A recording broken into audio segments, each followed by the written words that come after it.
Hey everyone, it's Alexander, the real Mr. Robinson. Welcome to YouTube or Twitch, depending on which platform you're watching it on. And this is it.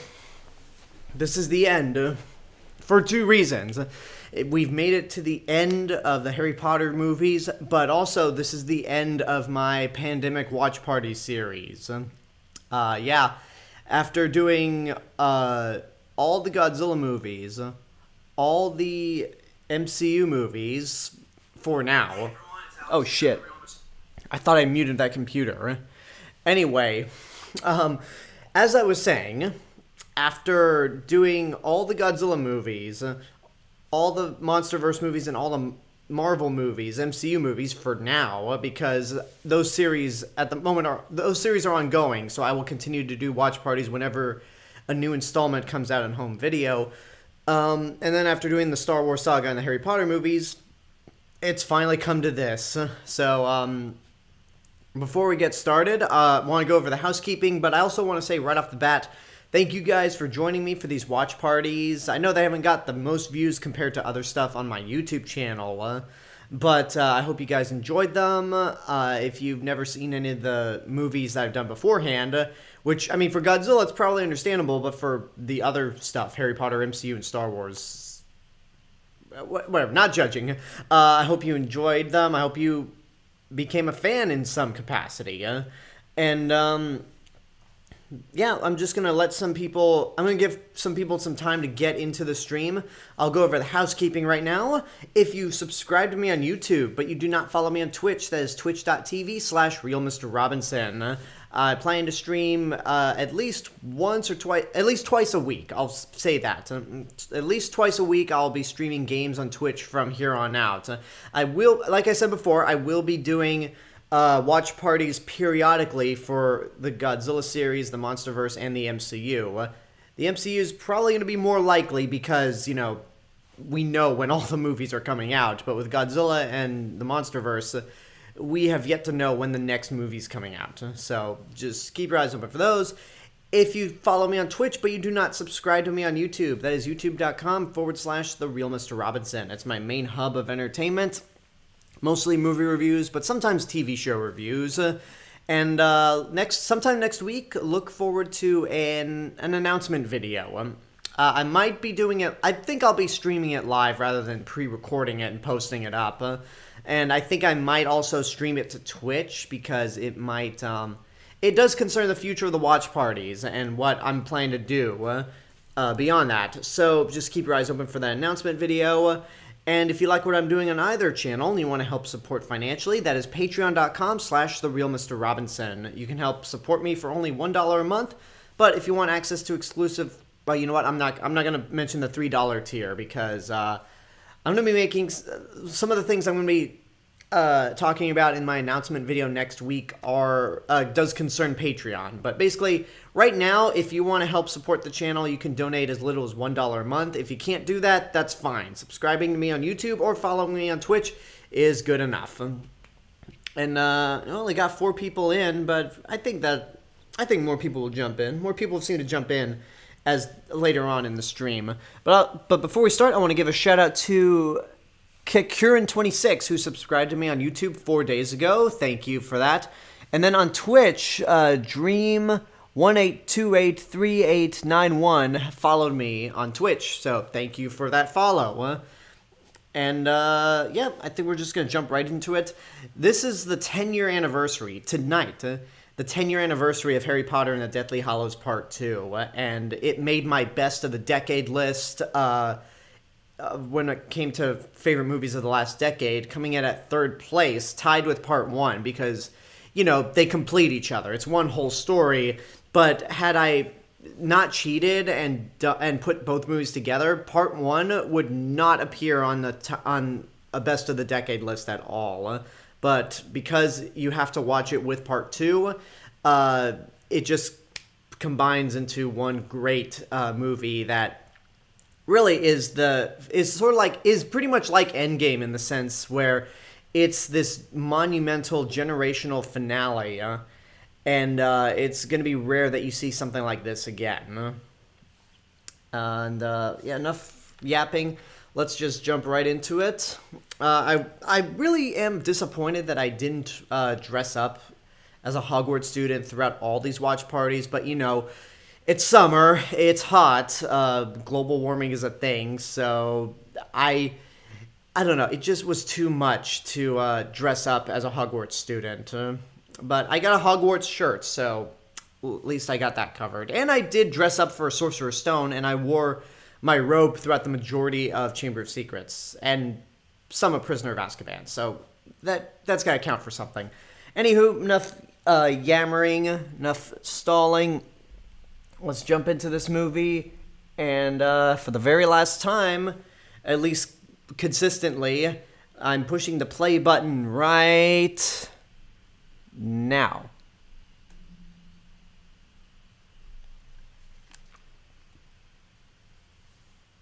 So I'm going to give you guys a heads up in advance. I might be weirdly emotional through this. Just giving you that heads up. Previously on Harry Potter.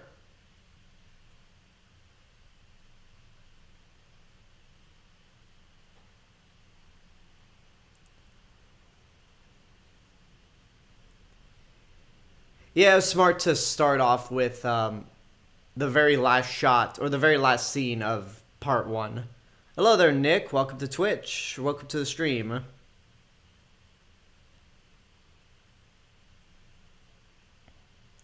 think one of the things that makes this movie... okay, the Warner Brothers logo doesn't look as rusty as the last in part 1. So I guess that's a hopeful sign. And Hogwarts is just... Hogwarts is surrounded by Dementors. And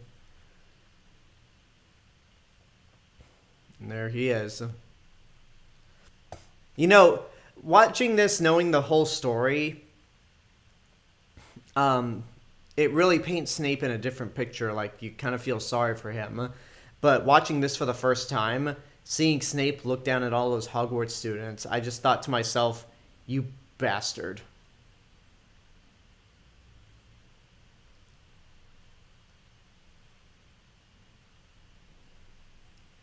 Harry Potter and the Deathly Hallows Part 2. I still remember seeing this opening night like it was yesterday. I mean, it was 10 years ago, so Jesus Christ. Oh. Here lies Dobby, a free elf. But yeah, you could just feel the... When I saw this 10 years ago...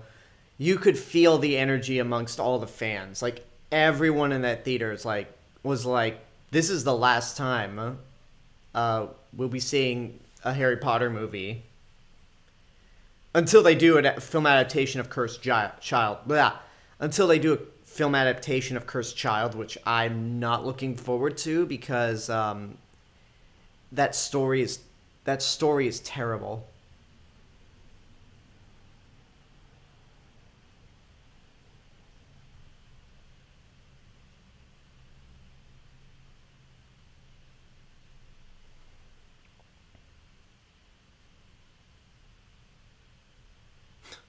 Let those muggles think what they think.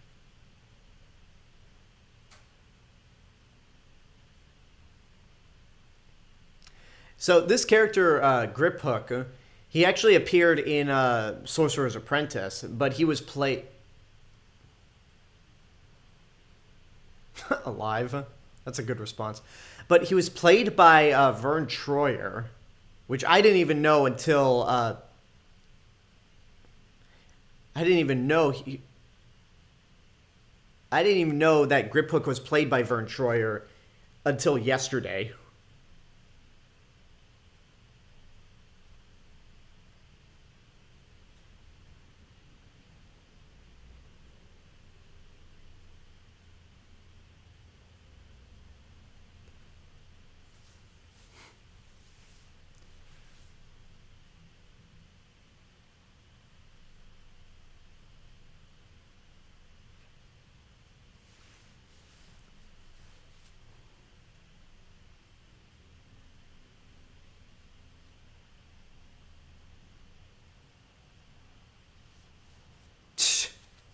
Grip hook.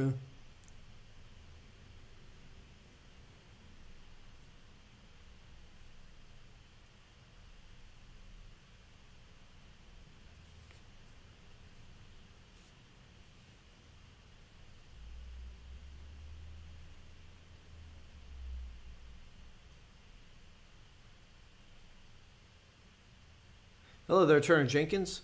Welcome to the stream.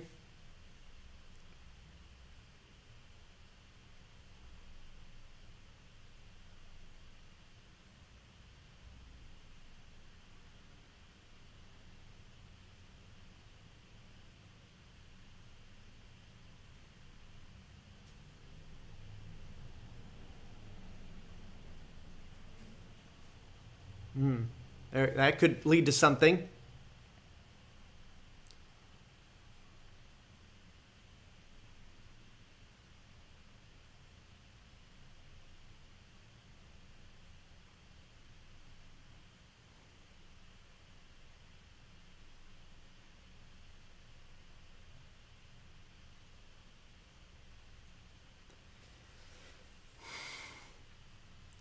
No, not this. No, Vern Troyer is not playing grip hook here. It's Warwick Davis. And funny enough, Warwick Davis dubbed over for grip hook in what's it called? In Sorcerer's Stone. But no, grip hook. Vern Troyer's not in this movie.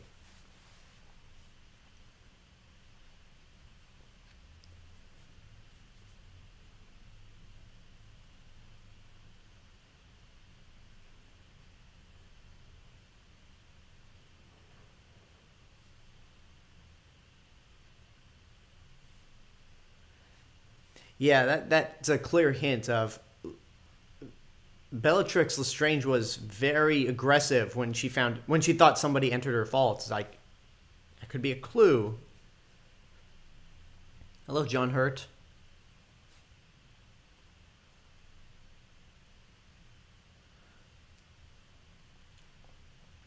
I love how Bellatrix Lestrange's wand is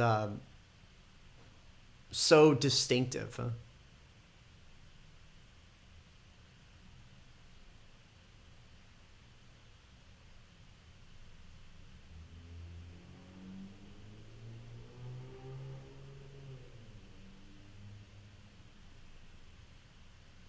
Like, her crooked wand just meshes well with her crooked personality.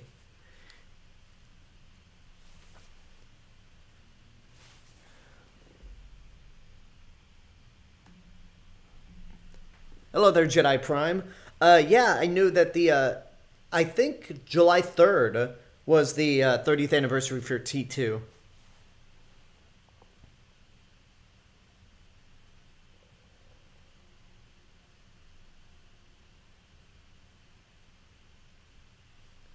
Hello there, Swisher35. Welcome to the stream.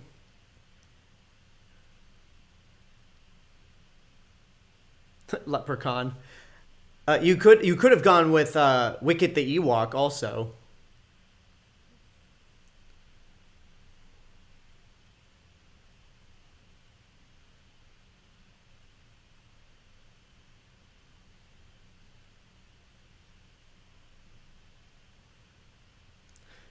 So wands have personalities, essentially.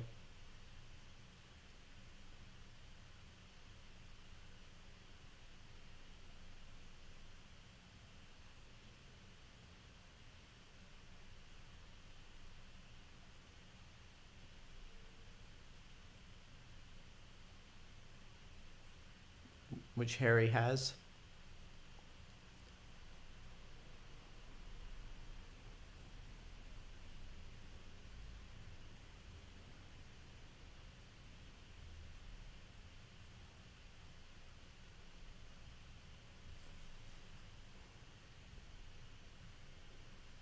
Hello there, Razorbike. You didn't miss much. It's still the beginning of the movie. We found out that Bellatrix has a Horcrux in her vault, and now the trio's talking to Mr. Ollivander about the Elder Wand.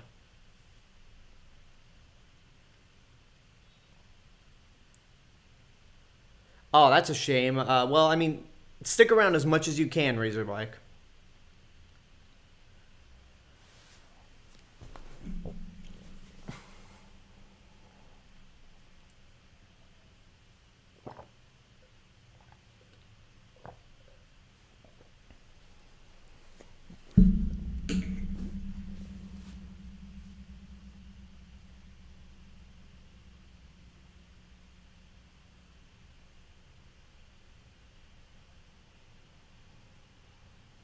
So, how did they know? How my question is, how did they know that Voldemort found? Oh no, no, because Harry and that's right, Harry and Voldemort are linked. So, of course, Harry knew that he found the Elder Wand.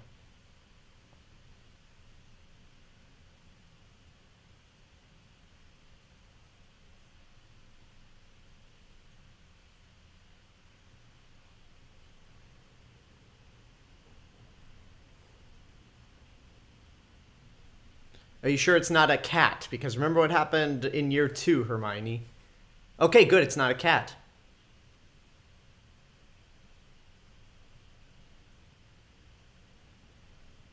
Oh, come on now.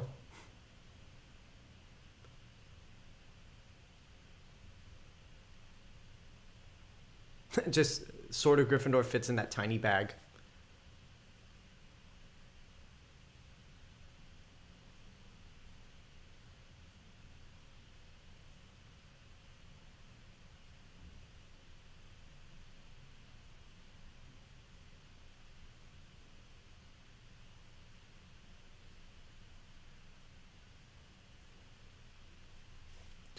I am back on Diagonelli. What did he say, dear? Diagonelli. Thought he did. Tch.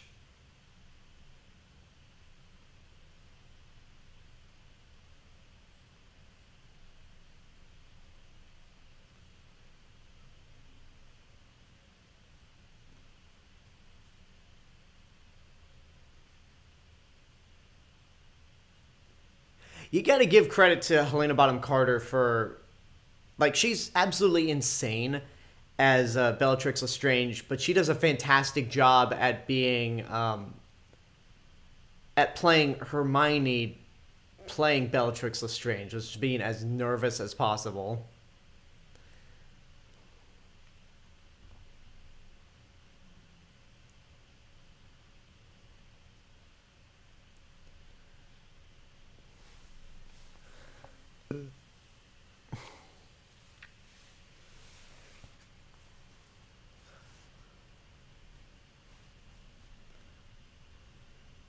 Oh yeah, this movie definitely is a lot more colorful than part one by comparison.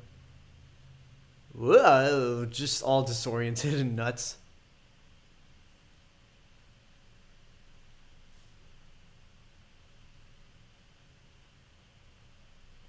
God, I want to go on. I want to go on to skip. I mean, I want to go back to. I want to go back to Universal Orlando so badly and ride Escape from Gringotts.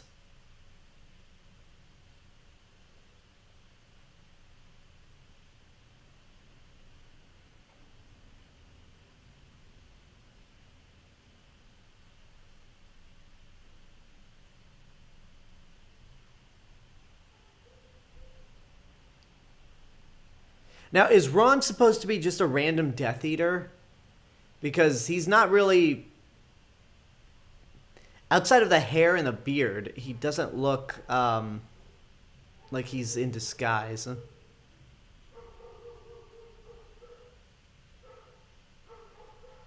Have I watched Resident Evil Infinite Darkness on Netflix? Will you review it?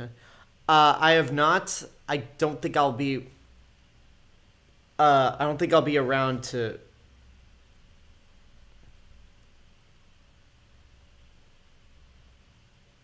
Well, I mean, we'll see, because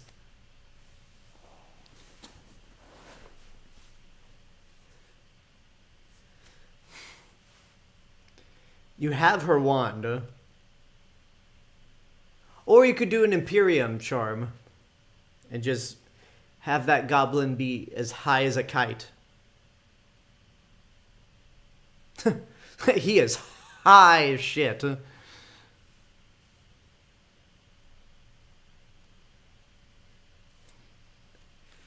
Razorbike says, that was a fun one. Shame that 40 rides absolutely wrecked my parents. Oh, that is a shame. Now, if I'm correct, Escape from Gringotts is a 4D ride mixed with a roller coaster. Is that an indoor roller coaster? Is that correct?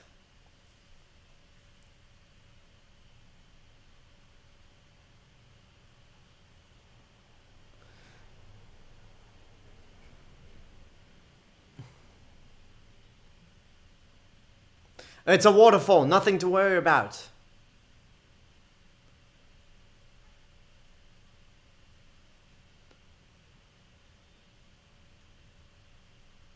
Oh shit, it busts the enchantment.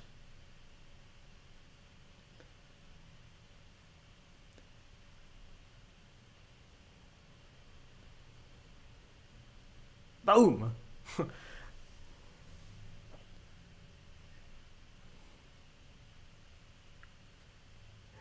What did you think of Black Widow, Nick?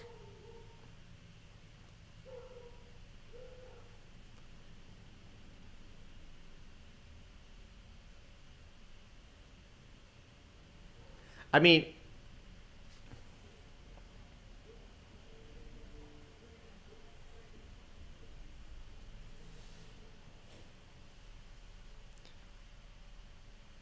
here, get high again. Huh? You're not you when you're high. You're not you when you're not high.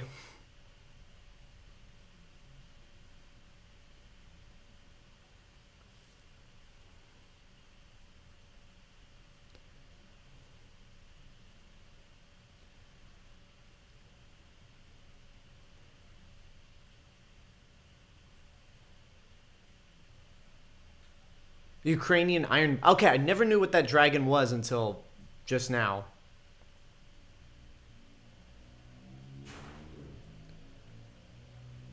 Poor thing.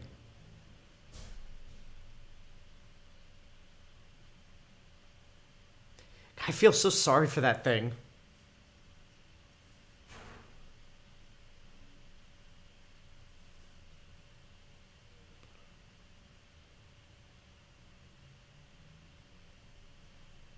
God, that goblin is so high right now. Alright, good to hear that you liked it.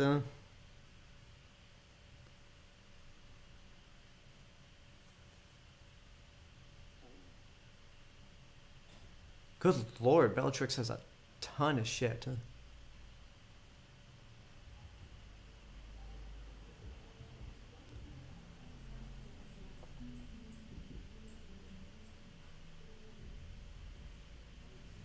Huh.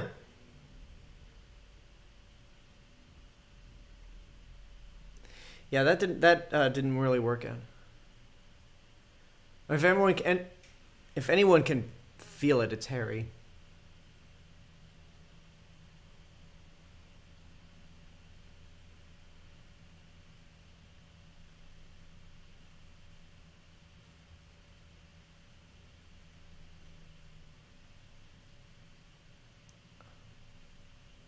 Oh shit.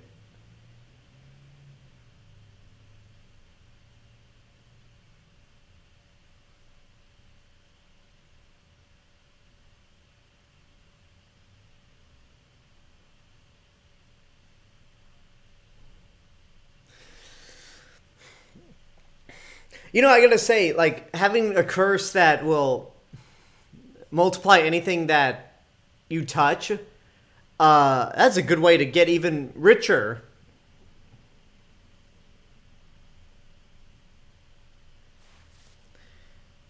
So if I'm correct, that's the cup of Helga Hufflepuff.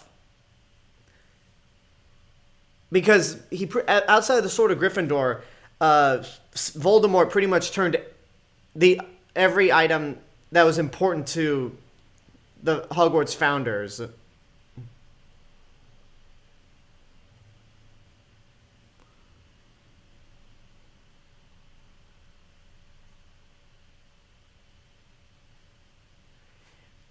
You rotten stool.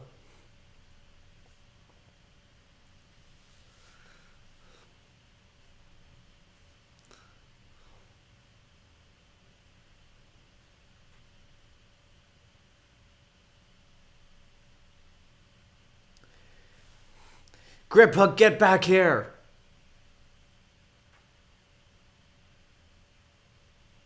Wow. What traitor. Oh no, dude, you're screwed. Wow. No kidding. Hey, who's up for a goblin barbecue?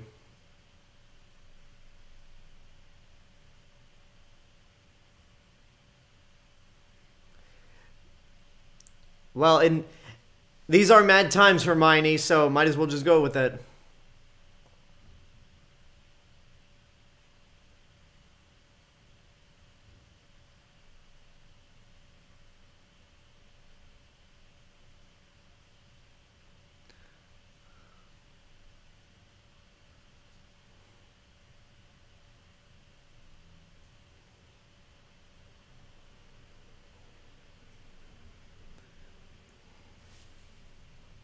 Turn Jenkins on YouTube says, you'd think that Bellatrix is like a hoarder or something. I would not be surprised if the Hoarders TV show crew showed up. Yeah, there's got to be like a wizard hoarders network in the wizarding world. That I felt like that was an obvious 3D shot because this was the only Harry Potter movie that was released in 3D. And I actually saw this. I saw this movie 3 times in theaters. One of them was in 3D, and I don't recall if that was an effective shot in 3D. I think it was because the 3D it was a post-conversion job, and I think it was a pretty good job, honest, all things considered.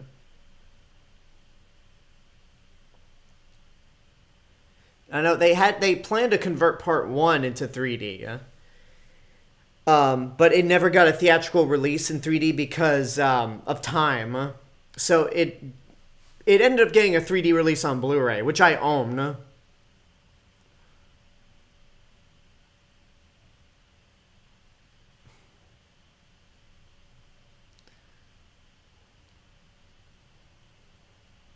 Then all the muggles look up and say, "Is that a dragon?"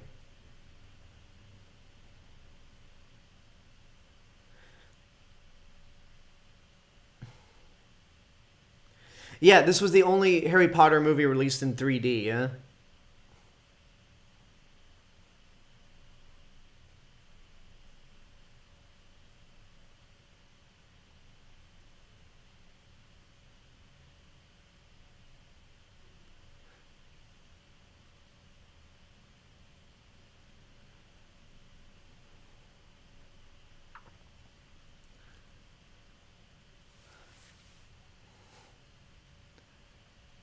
Voldemort's on a murderous rampage right now.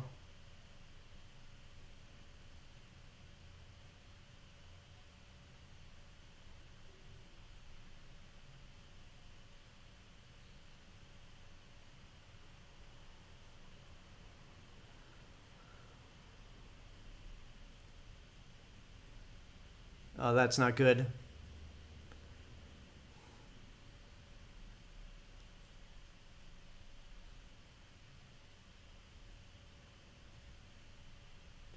Yeah, that look of concern on Voldemort's face is concerning.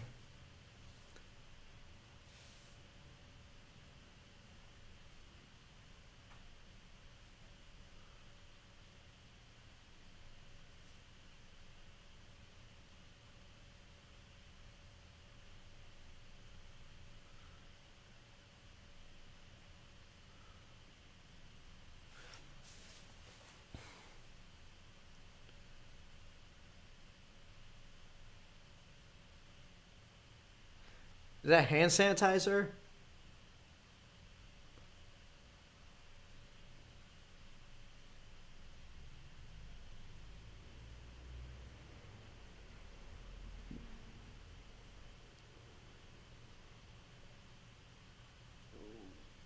Good lord. Both Daniel Radcliffe and Rupert Grint are pale as hell. But then again, who am I to judge? My body's pale as hell also.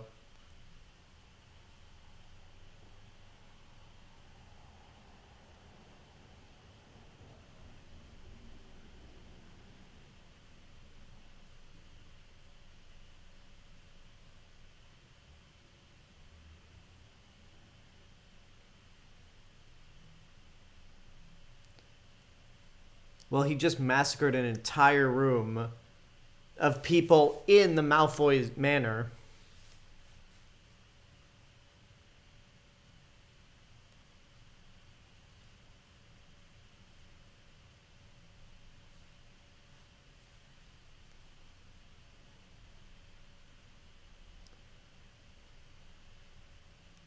Yeah, Narcissa probably wants no part of this. And there goes the sword. I'm sure it'll present itself somewhere. And now back in Hogsmeade.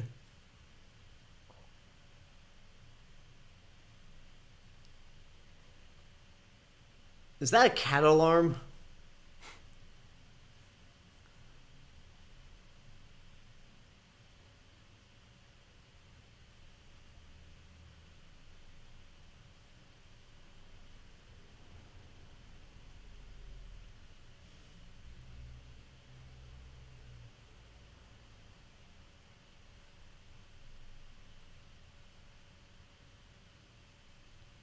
We got you now, boy!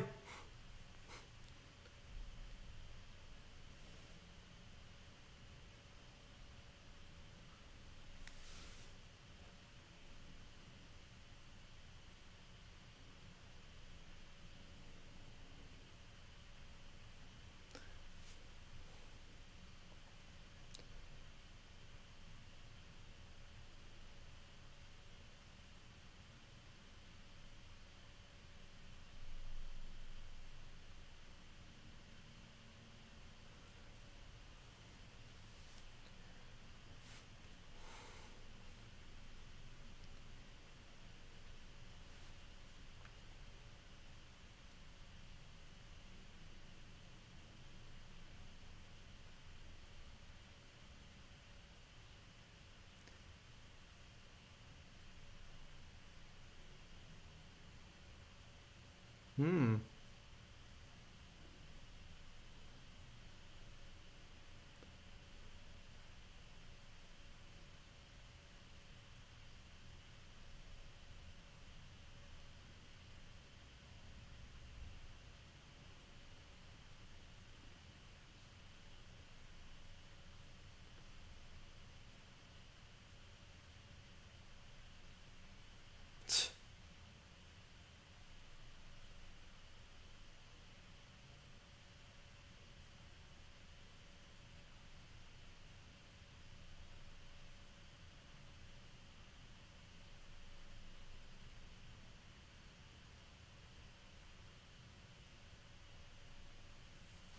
You're welcome.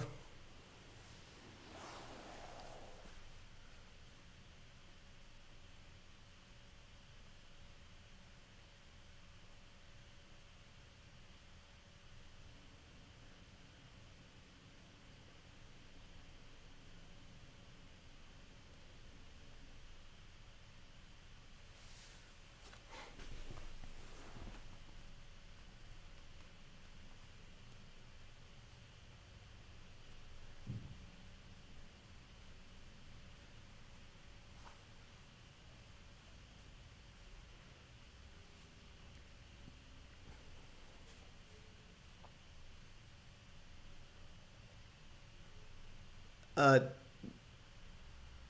no, not really.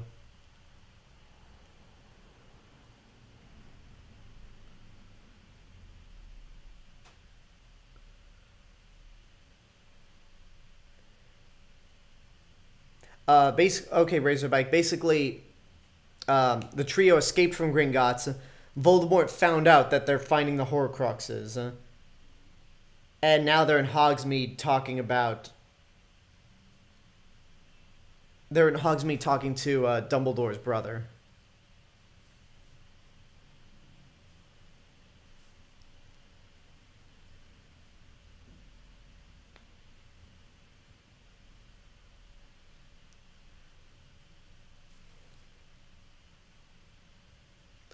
So I really like how Harry, ever since Order of the Phoenix, Harry has started.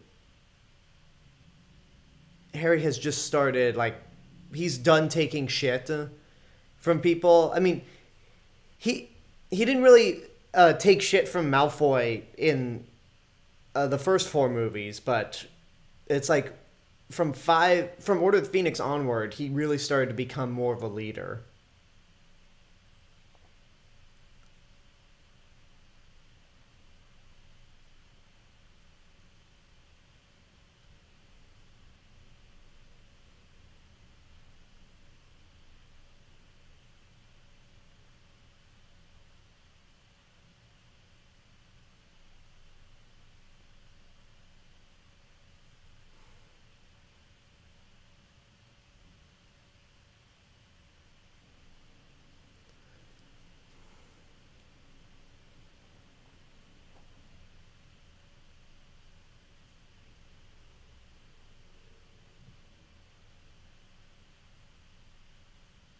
Clearly not. Huh?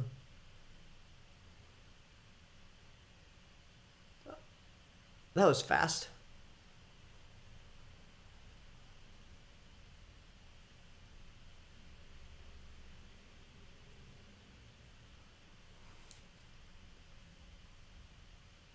Hey, Neville.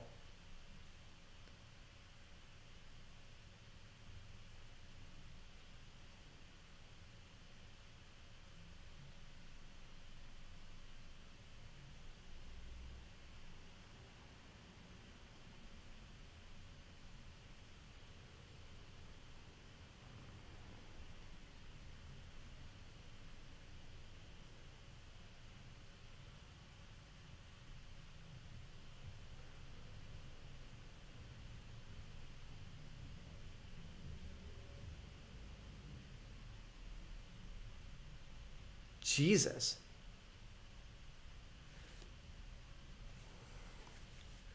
Well, hopefully things can change again, but for the better.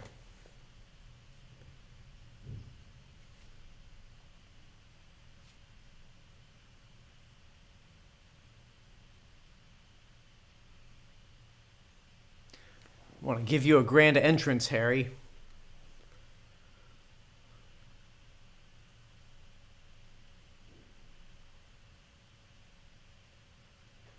Surprise!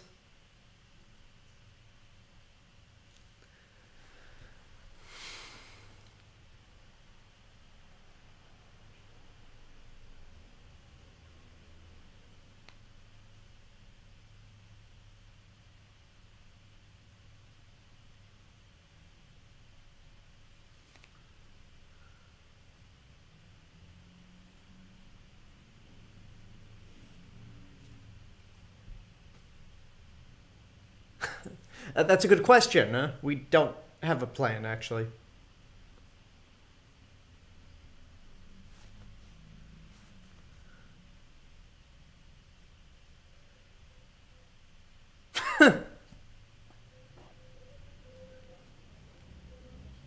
Damn.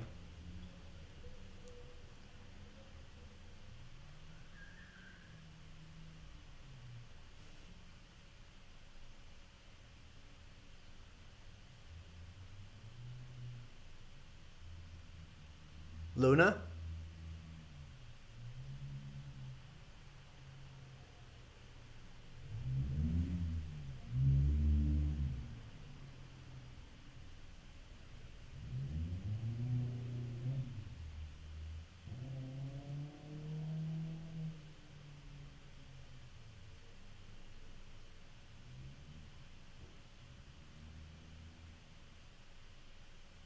Hi, Ginny.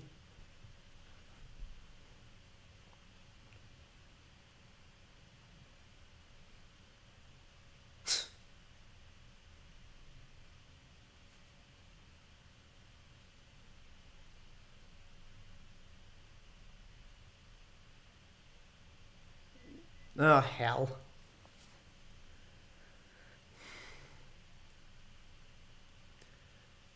God, Hogwarts just seems so eerie and depressing.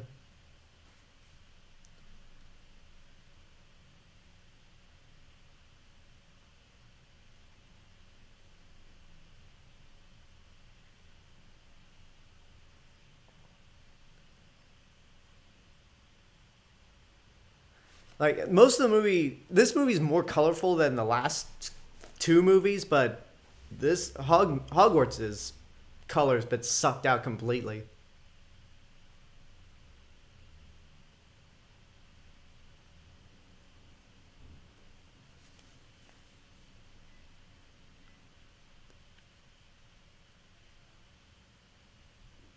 I think we see Cho a couple more times, but I think that may have been the only speaking role that she has in this movie.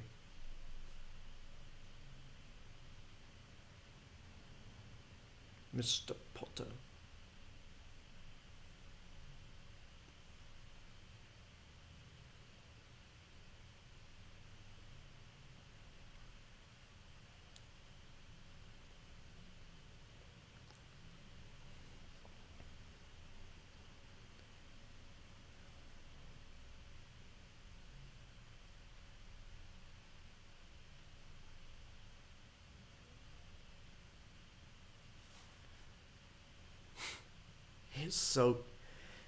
He's so good. I know I've said this several times, but Alan Rickman just dominates Snape.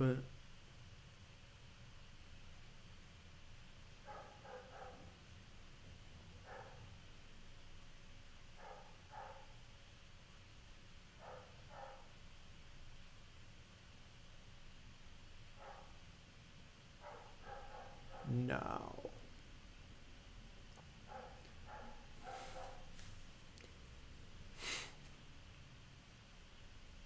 Yes, I have knowledge on Harry's whereabouts, Snape.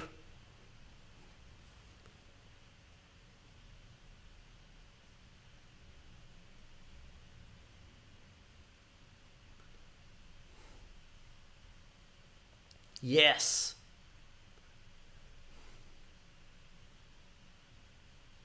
Huh, that's the exact same thing I said about Trump once he became president.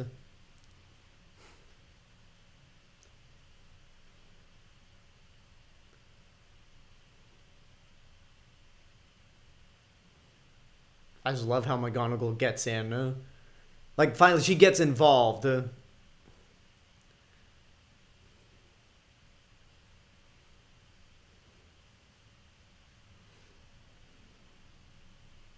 Yeah, Snape did that on purpose.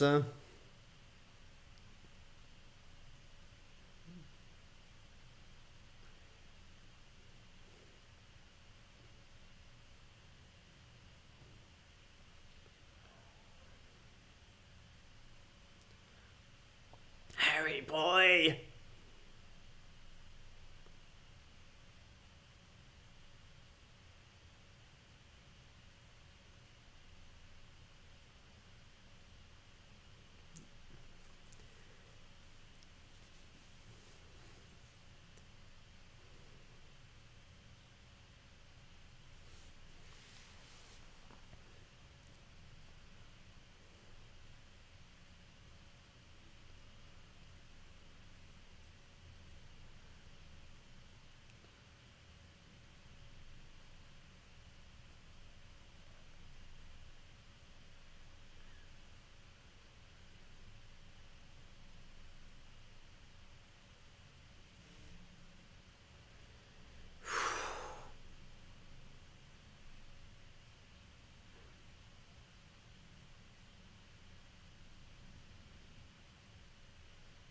That's a damn lie.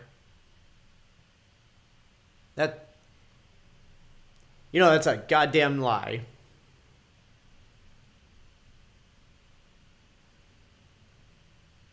Yeah, but that's not going to stop him from killing all the Muggle-borns and half-bloods.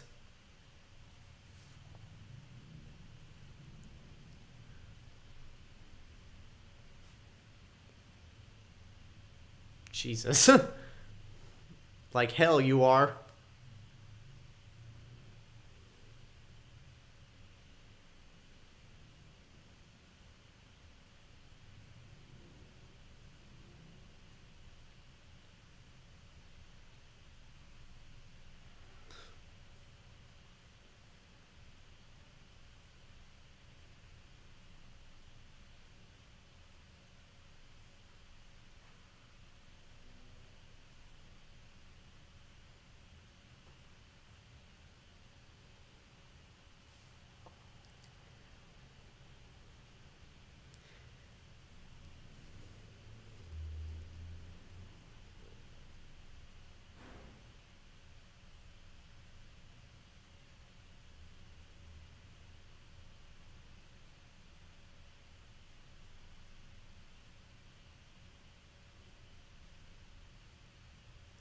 I do like that moment where, like, McGonagall like, it's like he's not a student anymore in her eyes, even though I'm pretty positive he had to finish his 7th year.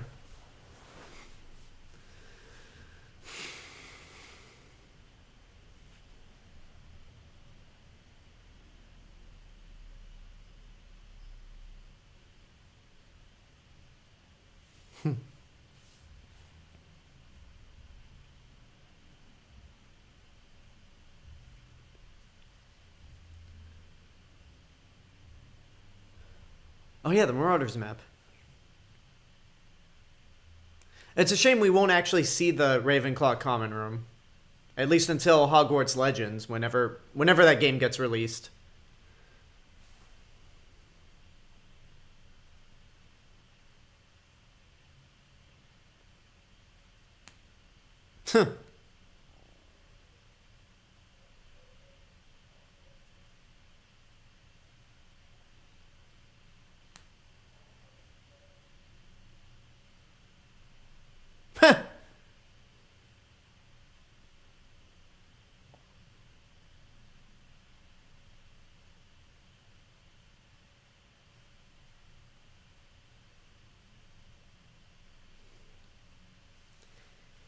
Yeah, thank you, McGonagall, because it really is like like just use his damn name, because you have nothing to fear at this point. It's time you fight back.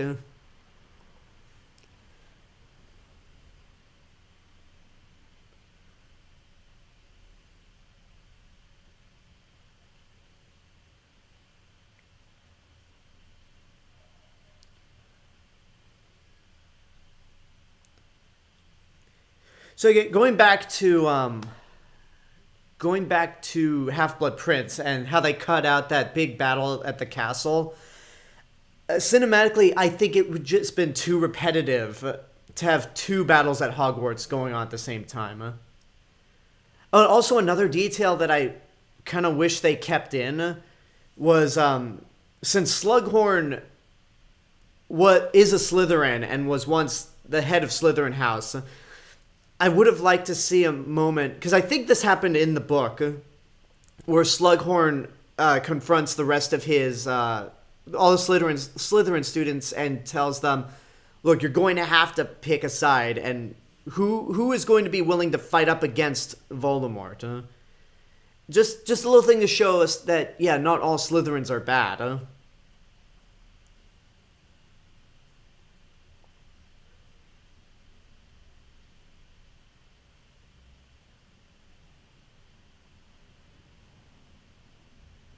Yes, listen to the weird Ravenclaw girl. Why don't people like using his name again? Because they're basically out of fear. They don't want to use the name because they're afraid of him. So now at this point, everyone's like, enough, goddammit. We aren't afraid of you, Voldemort.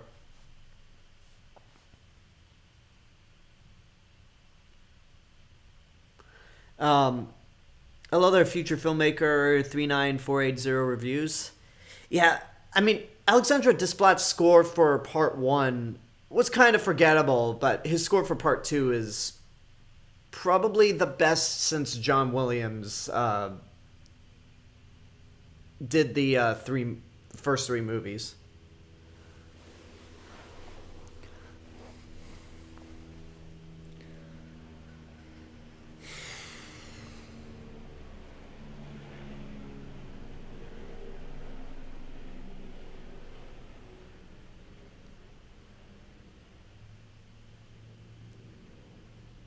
Where is she?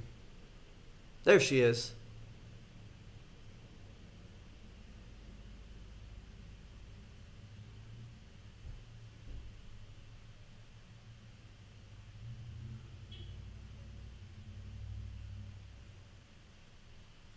And I forget the actress's name, but she after a year after Deathly Hallows Part 2, she would voice Merida in Pixar's Brave.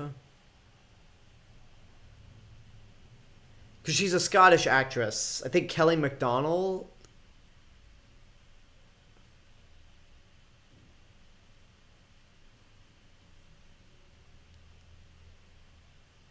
Oh, that feels disgusting.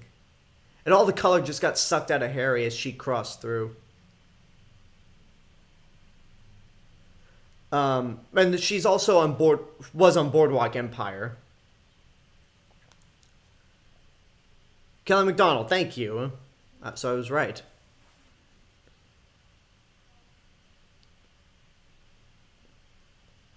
Yeah, this one shot where it circles around the Death Eaters as Voldemort makes his way, it's really hard to... It's one of the darkest shots in the movie, as in, I can barely see anything unless I have a really bright screen.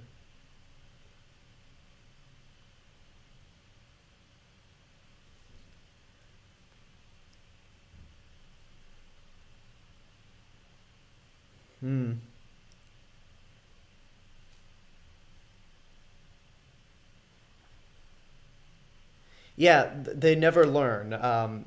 How many villains? How many villains have said something like that, only for it to bounce back and blow up right in their face?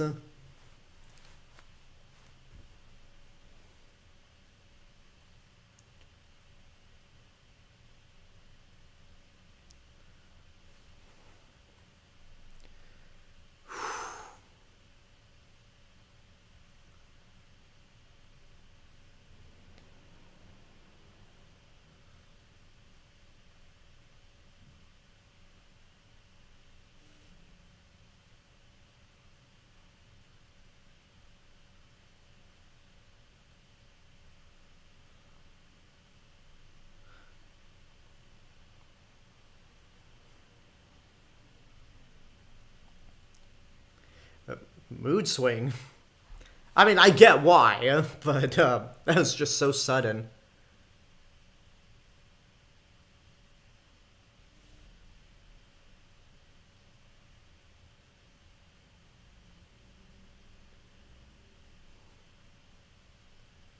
The only villain I can think of besides Voldemort would be Thanos. I don't understand that statement.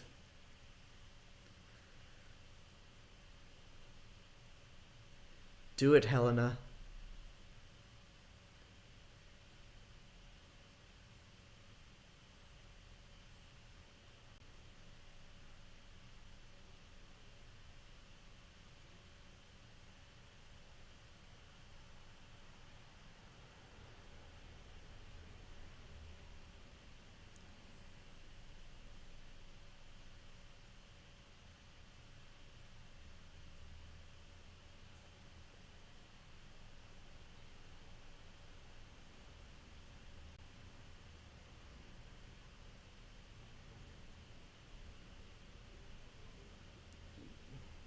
We know exactly where that place is.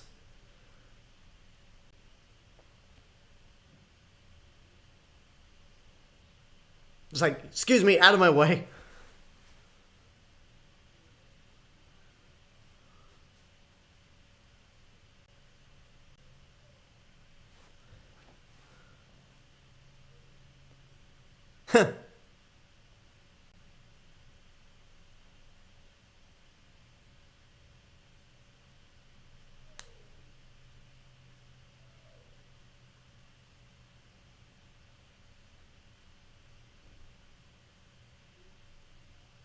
Did you just make that up on the spot?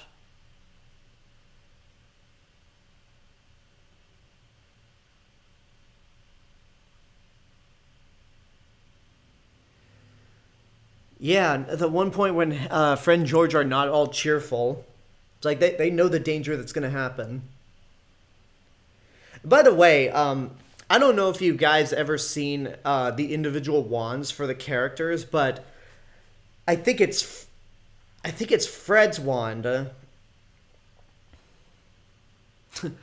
Fred's wand has a very unique pine cone looking handle. Once I got hired to work at the Wizarding World of Harry Potter, I always thought, and I saw that, I thought it was a really cool design. But I can't imagine it's very comfortable to hold.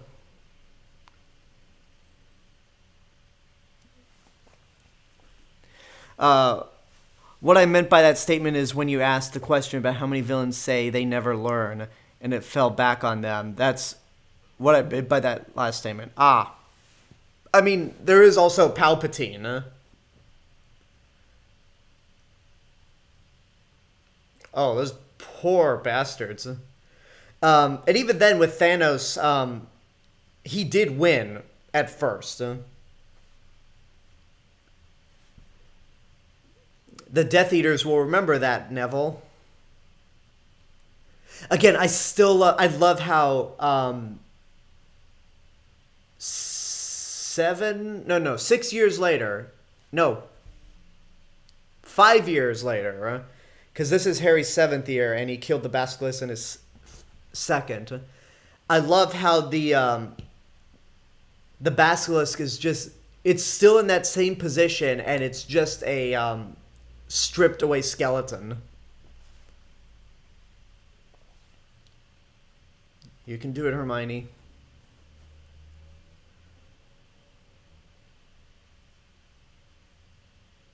Come on, do it now!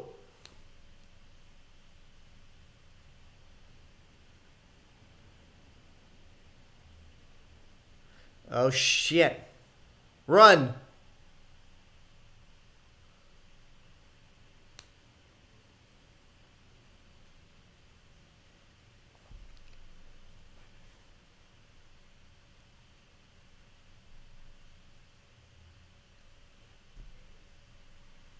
Wow, we almost died, huh?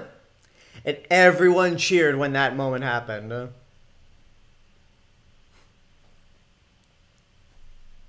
Oh, don't even start with that razor bike.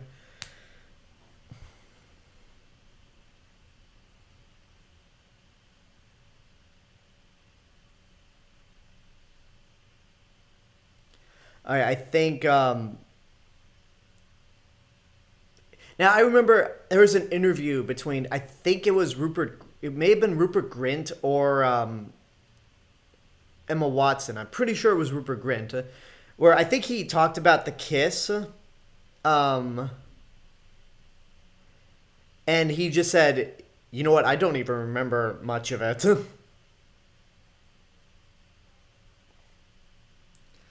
Yeah, that older one's not working for you, is it, Voldy?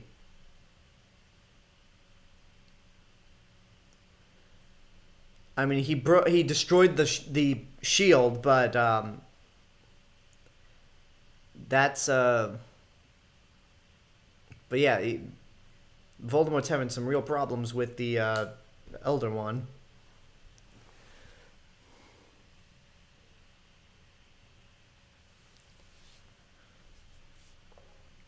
I'm pretty sure, yeah, I wouldn't be surprised that it was going to be radar because of the deaths. Run, Neville! Run! But it doesn't surprise me that Warner Brothers wouldn't want to go for this being rated R because, I mean, I don't think it would have been much of a problem because at this point, it's the 8th movie. Everyone who's going to see it is, oh, all of them are dead, huh? No! Not Longbottom. At this point in the series, everyone who's watching it is an adult. Like I said several times, I was 10 when the first movie came out and 20 when this came out. So I don't think that it would have been that. I don't think I mean, it wouldn't have made as much money if it was R, but I could imagine the audience would still be there for it.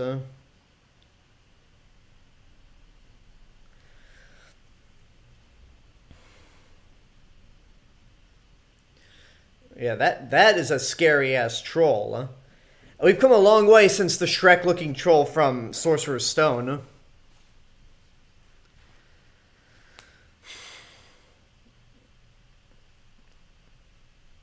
Yeah, those Hogwarts soldiers don't do much, but they took down a few trolls, so I think they're pretty badass in my book.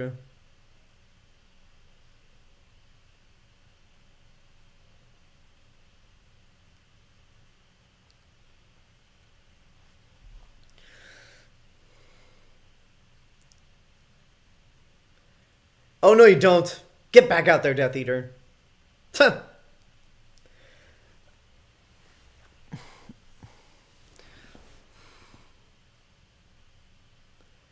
Okay, that dude's dead. I know you didn't do the killing curse on him, but he just smashed up against a bunch of pillars.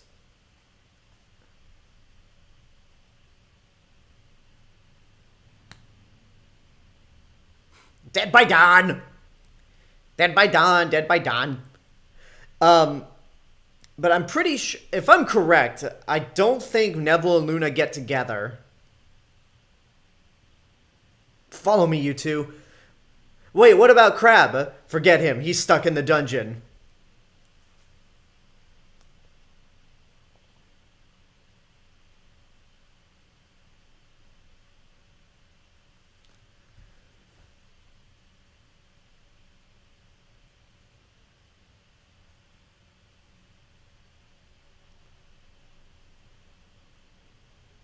And there he goes.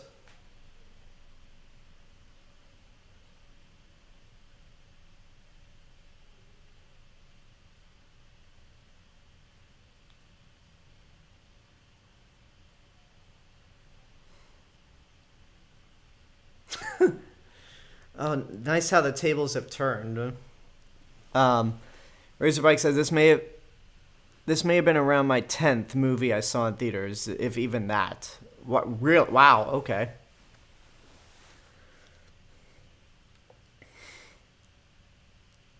Yeah, this movie moves. This movie moves at breakneck speed. I mean, we're not at the halfway point yet, but it is. It definitely has a great pace to it.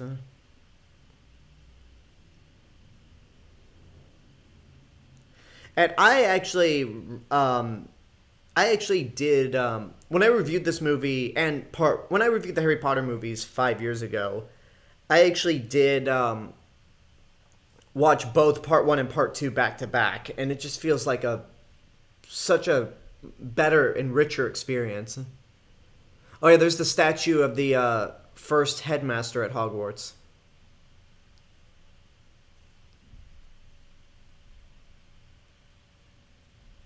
It's close.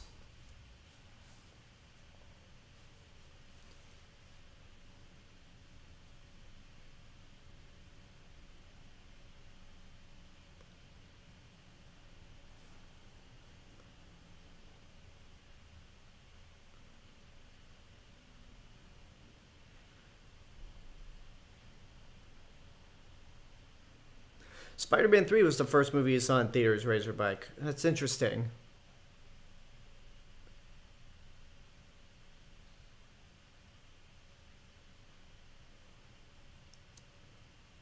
There it is. Oh,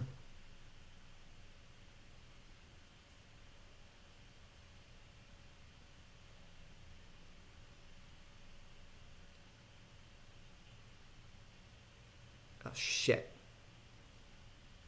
Potter.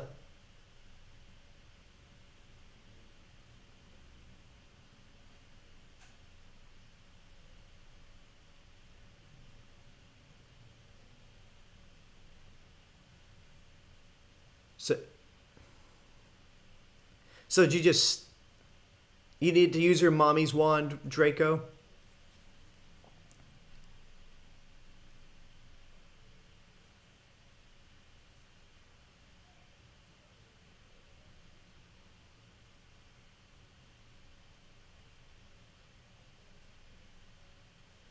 Yeah, I feel like Goyle would have made a more loyal Death Eater. Although I think his dad was a Death Eater, so... Oh yeah, Goyle just went full... Well, okay, just announce it in the void, Ron. Yeah, Goyle just went full-blown Avada Kedavra, but missed. Those like those Cornish pixies definitely look better, even though they were there for a split second in a dark room. They definitely look better than they did Chamber of Secrets. Huh?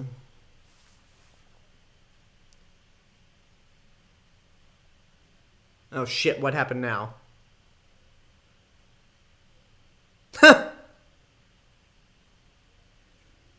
Of course, it wouldn't be a Harry Potter movie without Ron looking all cowardly. But, I mean, we love him for that. Run.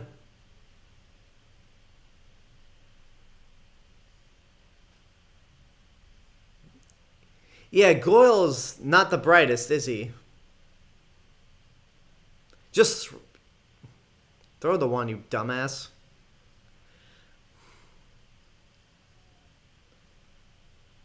Whew.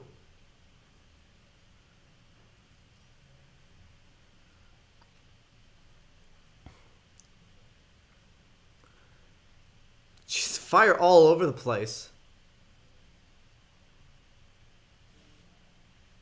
Hello?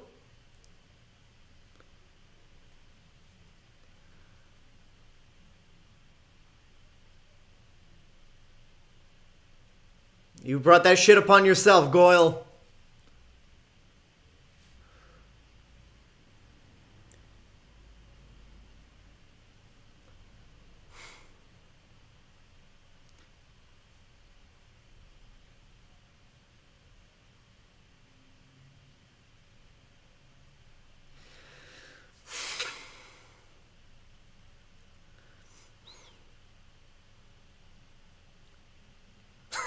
What, you gonna kill me in the afterlife, Ron? See, that's the thing that would distinguish Harry from Voldemort. And like, why? Like, I have so many arguments with people that don't think Harry Potter's a good character. It's like, look, the kid that bullied him, and by all means he considers an enemy. He went back and saved.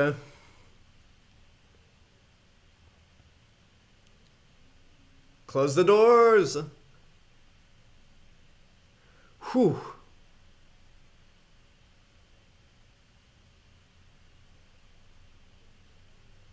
Oh, yeah, this movie hands down has the best special effects of the series. I mean, they clearly when they went out with this film, they pulled out all the stops.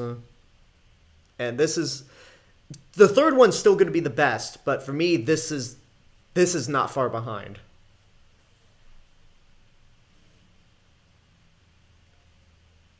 Like that quick pan to the side of the Minister of Magic as he just goes, ugh.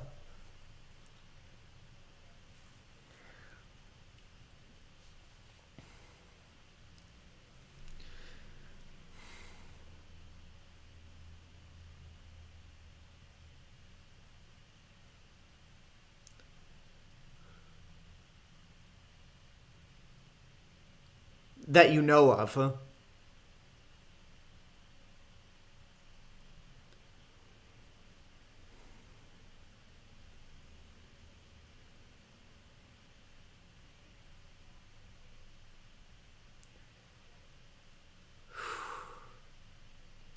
It's like he knows you're here already, Harry.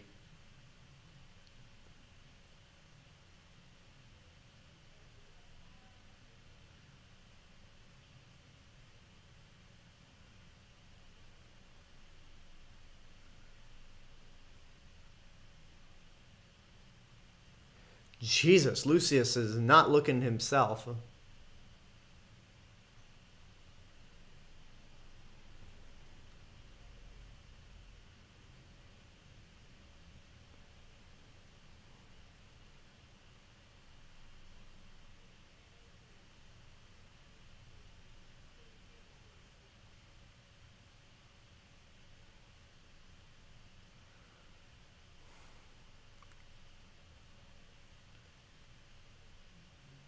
I don't, my lord.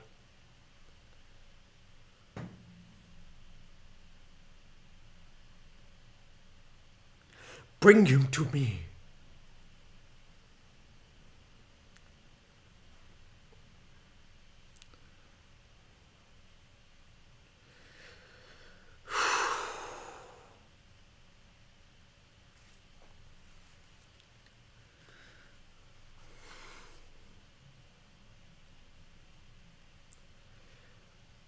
God, this whole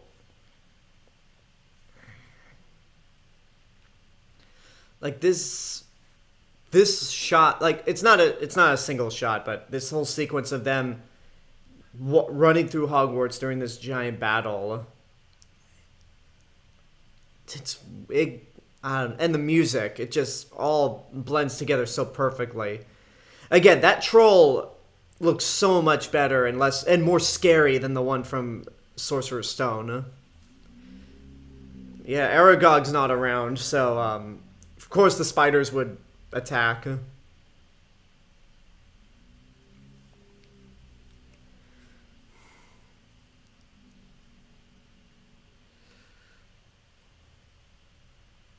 Poor Lavender. That like brief shot of Lavender's dead body made me really made me sad.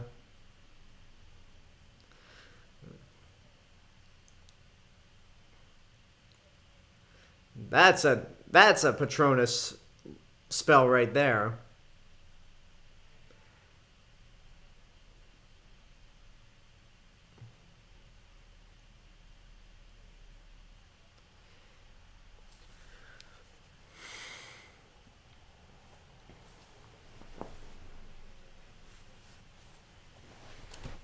Oh shit.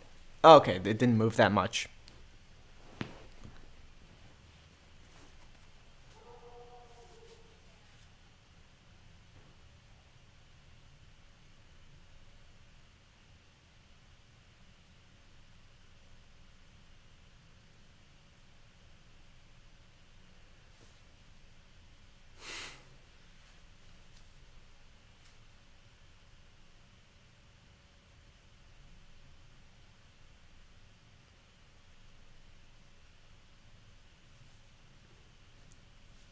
I see through your bullshit, Severus. Severus? Tried to say Snape and Severus together.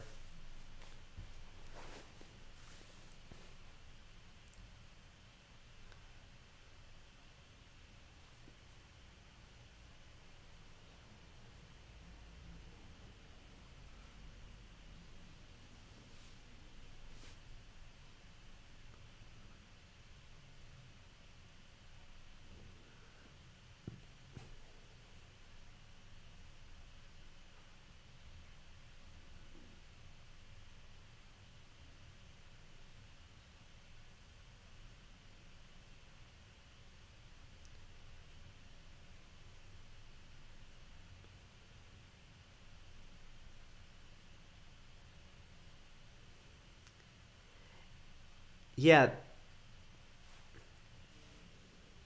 To quote The Last Jedi, amazing, Voldemort. Every word of what you just said was wrong.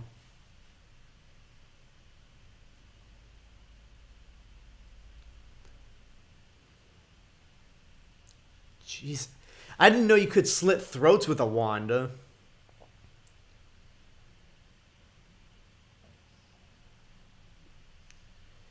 I mean, this... I don't... Like, this was really close. That sequence alone, where Voldemort slits the... God damn it. Where Voldemort slits Snape's throat, and then Nagini just bites him repeatedly. That should have been enough to secure an R rating.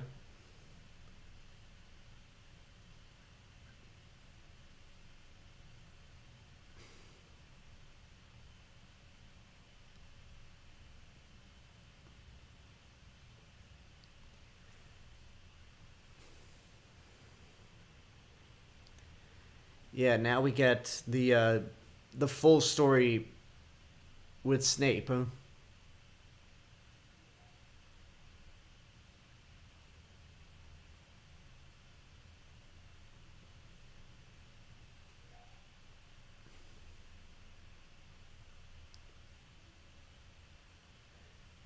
Yeah, that's a clear CGI tier.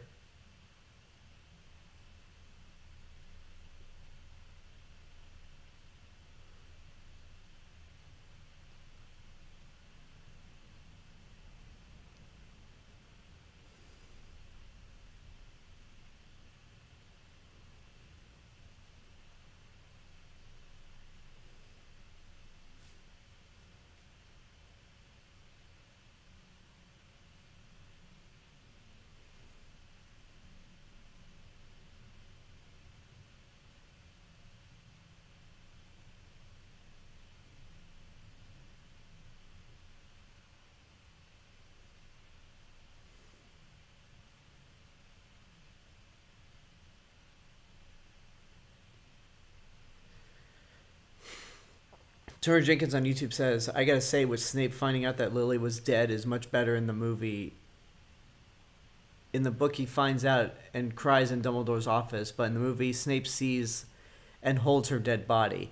Yeah, I gotta say, that part's just a little bit weird. I don't know, it's a little weird. But that's just me, yeah? I still need to get back into reading the books. Oh, no.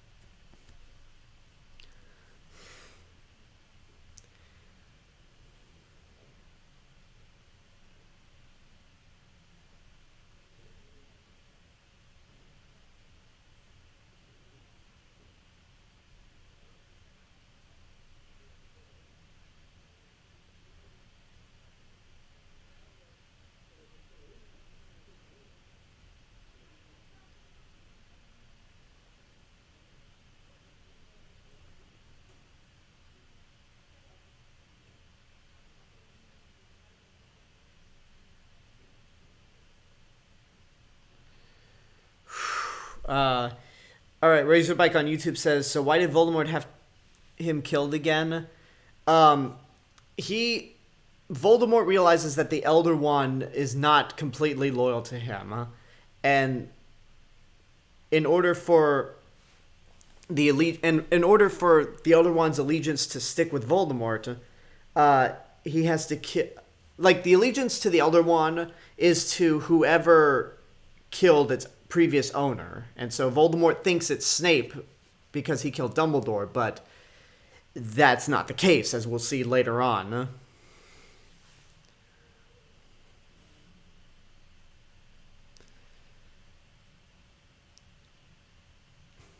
Professor?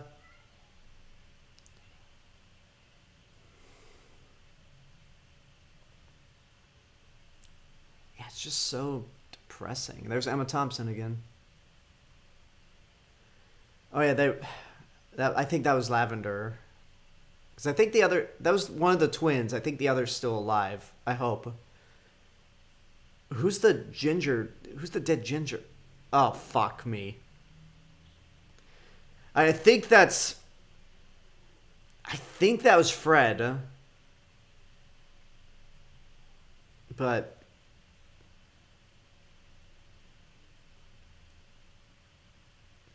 I kind of wish this movie is the shortest of all the Harry Potter movies. I really wish they'd spent more time on the deaths of these characters, because like this is the last one.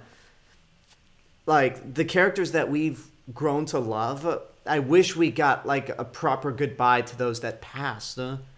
Even somebody like Lavender, because in Half-Blood Prince, sure, she might have been a little obnoxious, but at the end of the day, you do kind of feel bad for her that she ended up breaking up with Ron in the most inconvenient way, and then for her to just suddenly die in this movie, I wish there was an extended cut of this movie. Like, if they were really going to split Deathly Hallows into two parts, and this is my only complaint about a movie that I think is damn near perfect. If I had any complaints about Deathly Hallows Part 2, it would be that it could have had maybe 20 more minutes. 20, maybe 30 more minutes added to it. It was Fred. Gotcha. So it was the Weasley twin with the cool wand.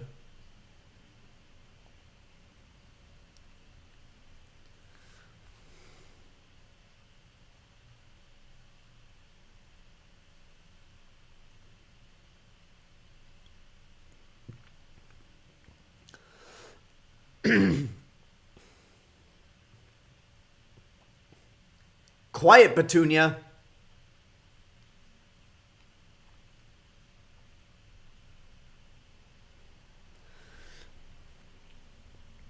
Oh, sorry.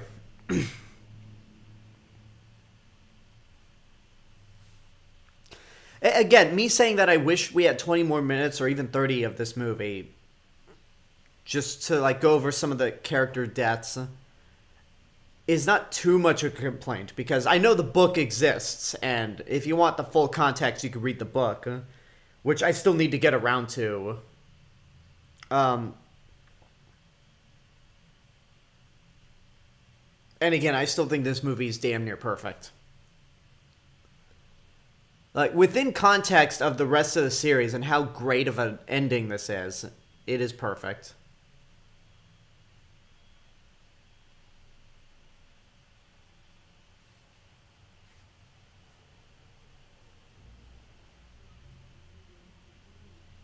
Love at first sight. Sorry, Snape.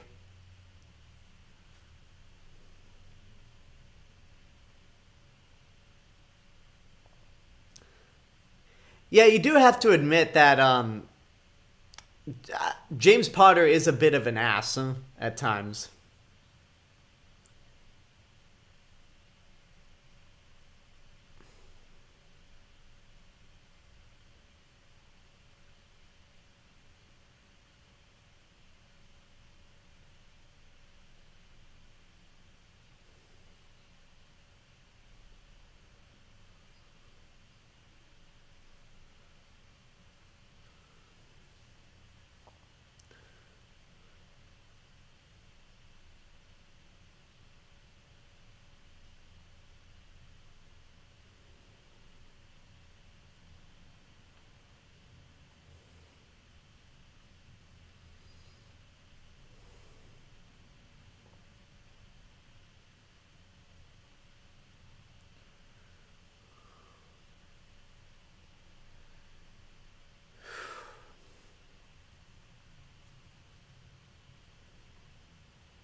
Yeah, this whole sequence is amazing, but there are two other sequences in this movie that I like.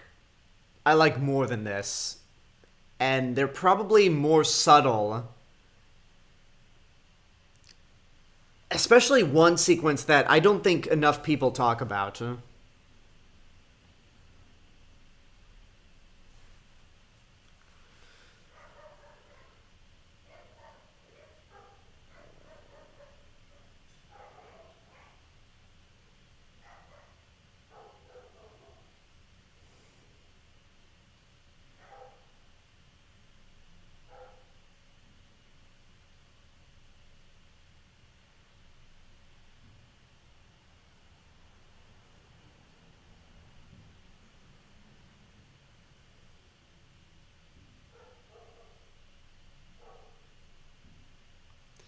Yeah, again, Dumbledore is always a few steps ahead.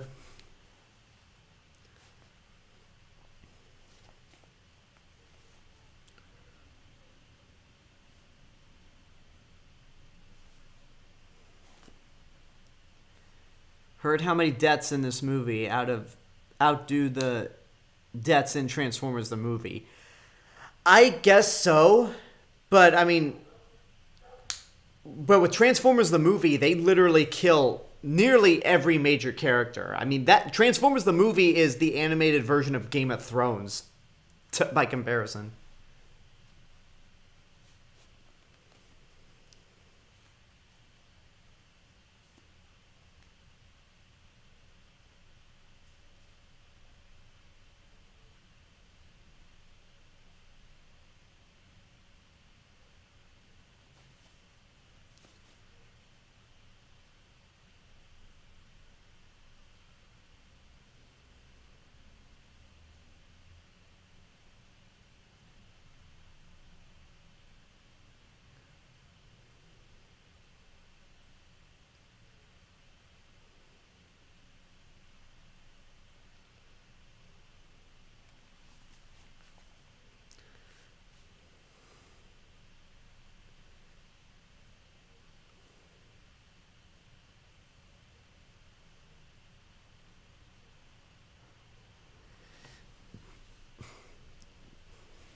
Jesus.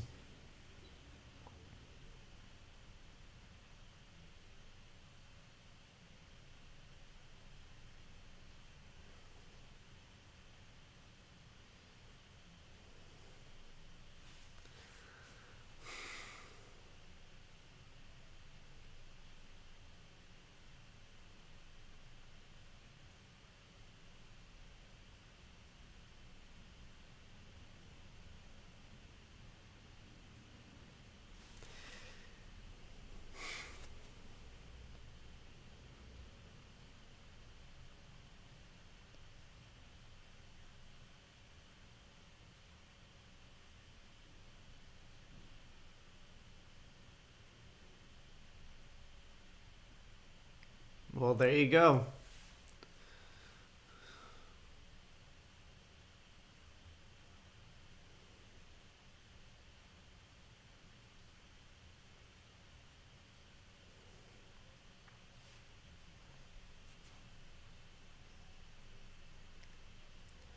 So, it's safe to assume that in Deathly Hallows Part 1 that was Severus. That had to be Snape leading Harry to the Sword of Gryffindor.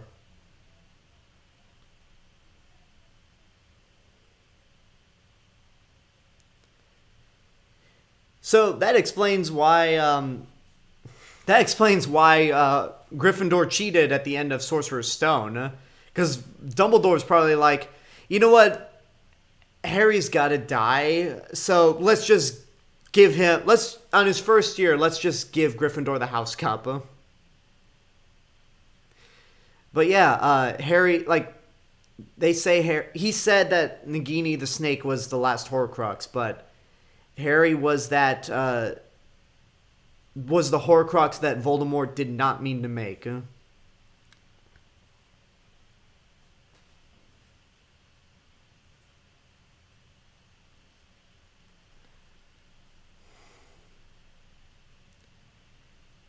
so empty and depressing.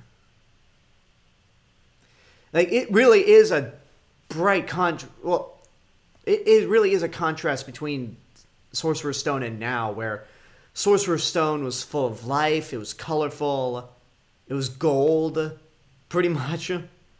But the Prisoner of Azkaban is just, there's so much going on in Prisoner of Azkaban, and then this movie, Hogwarts just feels so empty.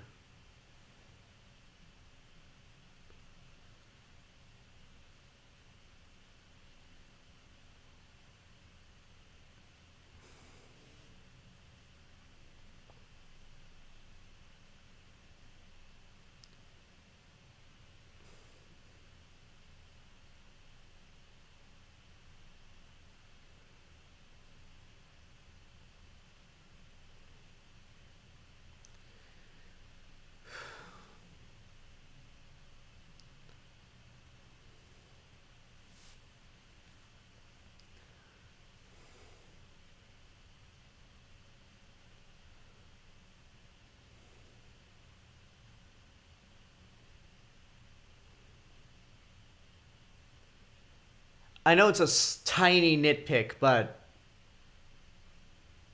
why couldn't we have gotten Ron to hug Harry? Pretty much. If this is, maybe, yeah. But again, none of the super main characters. Snape dies, but it's not like with Game of Thrones, where I'm only judging by the series, but with the series Game of Thrones, you never quite knew who the main character was. And it was until much later, like once you got to, I think, the 6th season, you kind of had an idea who we were supposed to be following. I open at the close.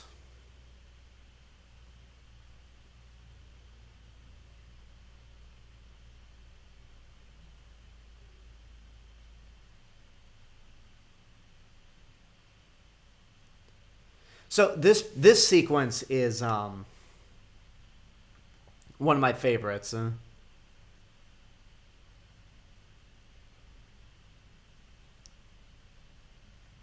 shit, the Resurrection Stone. Like this moment where Harry talks to his mother and all the other people that have died.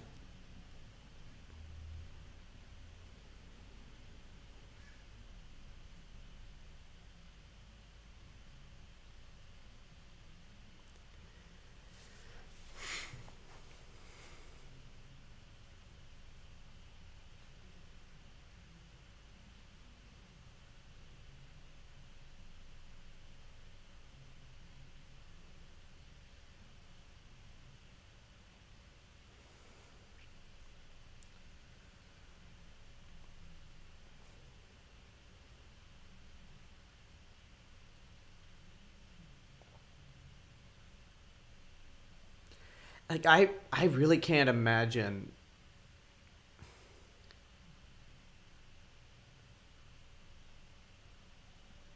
I can't imagine growing up without knowing who my parents were.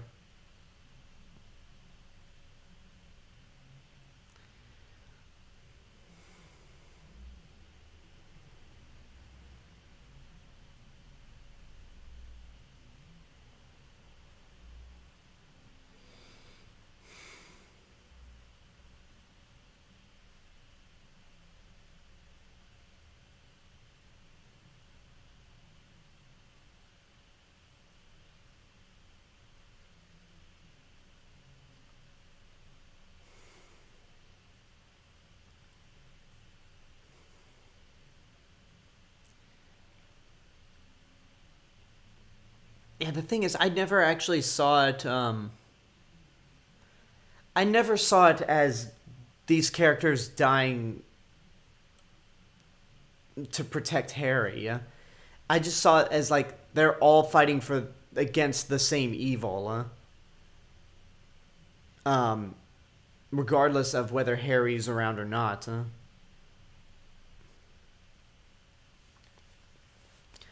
Yeah. I can't remember which one of them played Fred. James or Oliver Phelps. But I did know that bit of trivia that he fell asleep during that scene.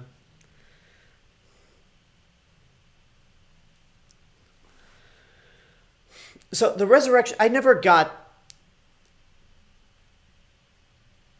I'm a little confused by that segment because he drops the resurrection stone.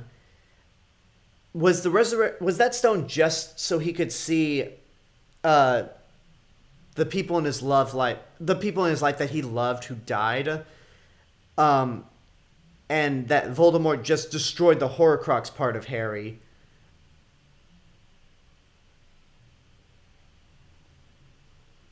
I'm sure the book delves into better context, but that's something that always kind of confused me, at least with what the movie presents.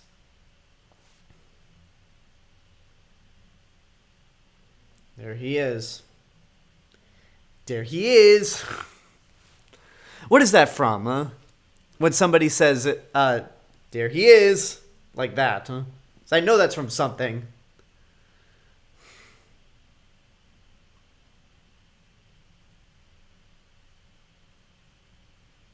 There's Hagrid. We couldn't have this final movie. We couldn't end the series without seeing Hagrid one more time.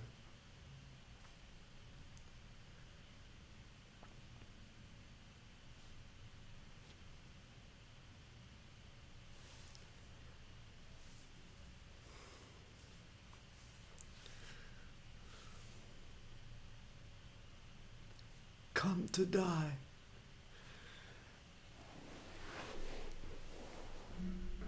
Okay, there's just been this. I hate to break the tension, but there's just been this bowl of ice cream in front of me that let's sit here for almost 2 hours.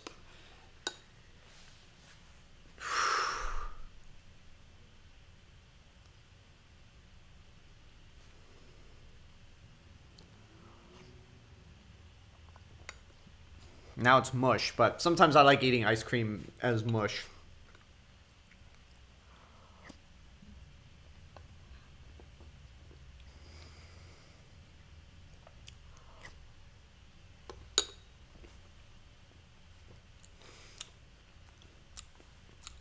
Is this heaven?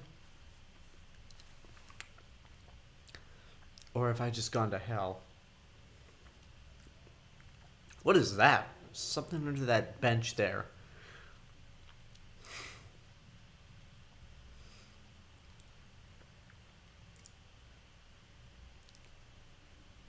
What is that? Shit on toast! What the fuck is that? Huh? Ugh, the Voldemort fetus. Don't get brain freeze. It's not cold. It's Oreo.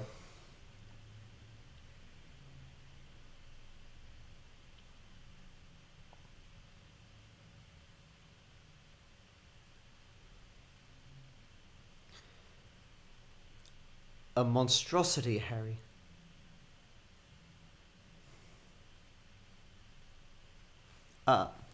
There was a one scene in the very first trailer for both parts where Voldemort asks Harry, "Why do you live?" Yeah. I remember that scene, but I feel like it would have just broken the pacing in where the sequence it happens.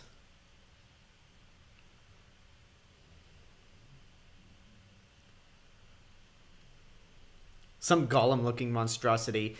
My precious.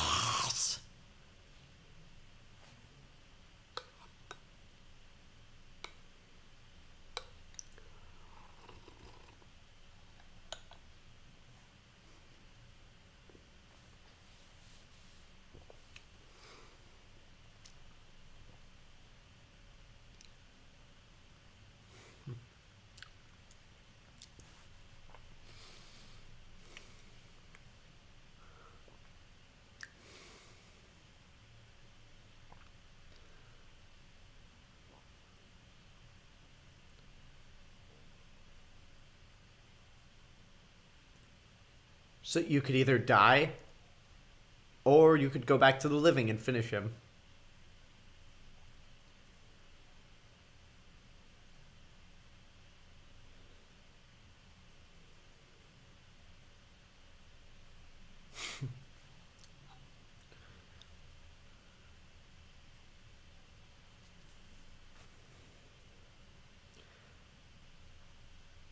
I don't think I've ever seen that meme, Razorbike.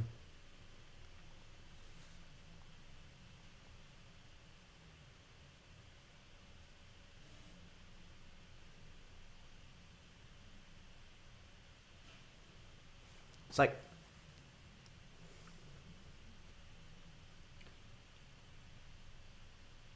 Okay, that is a clear green screen that Michael Gambon's standing on.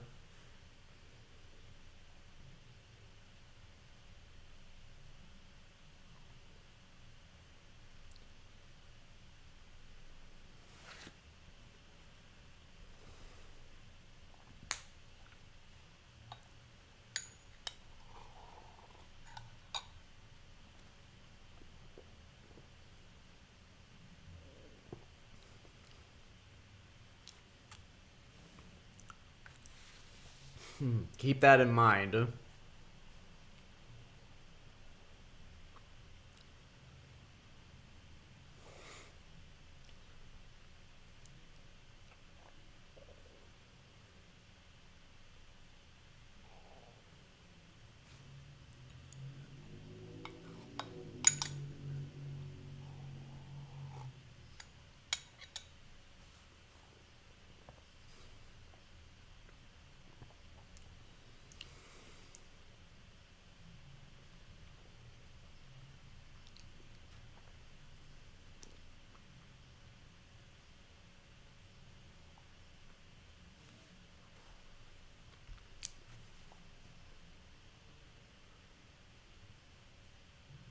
What kind of moronic question is that?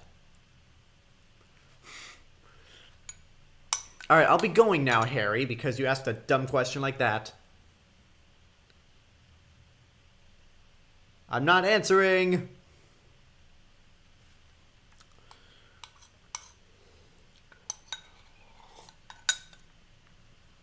Meanwhile, back in the land of the living.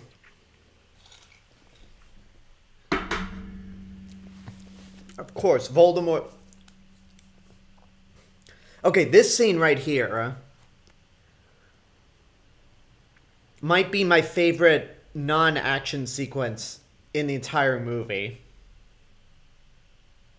Like, it's just very brief. It's very subtle, and it's a sequence I don't think many people give enough credit for.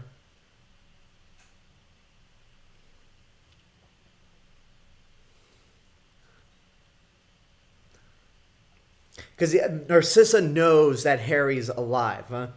So she takes the opportunity to say, "Is Draco alive?" And he subtly nods, huh? Because Harry Potter saved her son, huh? And in return, a mother's love has saved Harry again. Huh?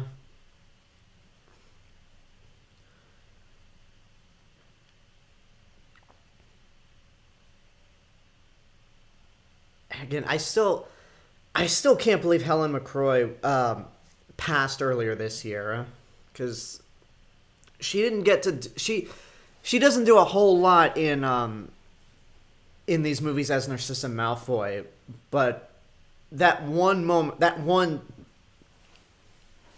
tiny sequence with her made all the difference, and I think it really for me it goes to show you how important the women in this series are, and just how important a mother's love is. Oh,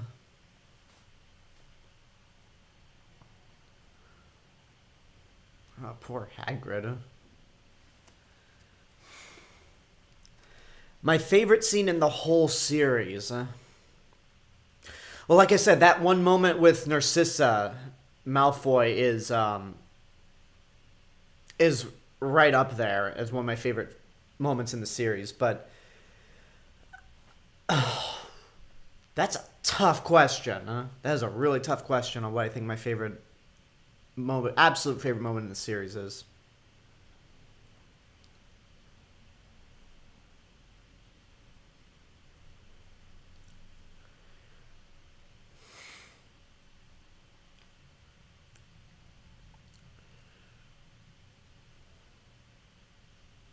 It's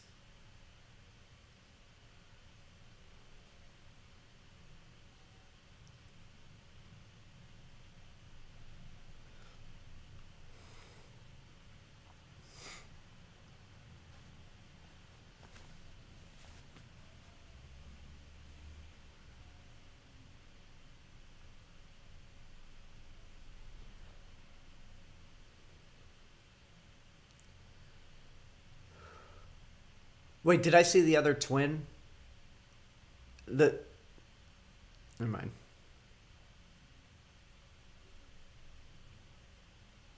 Of course.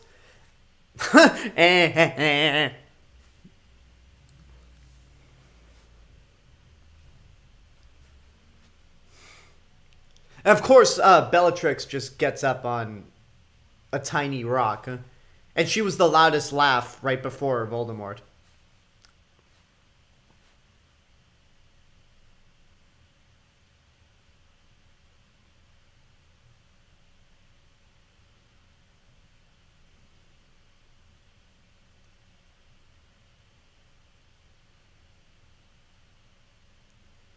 Yes, listen to your mommy, Draco.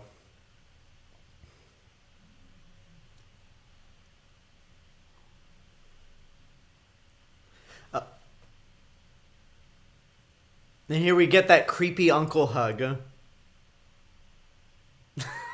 Gee, that hug. Like...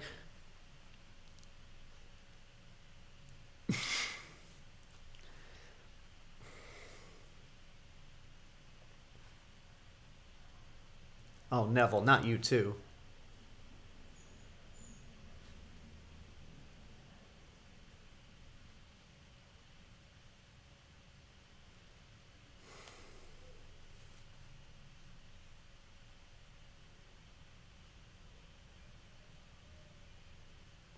Oh, by the way, I forget the actor's name plays Neville. I'm letting my phone charge, so I can't look it up.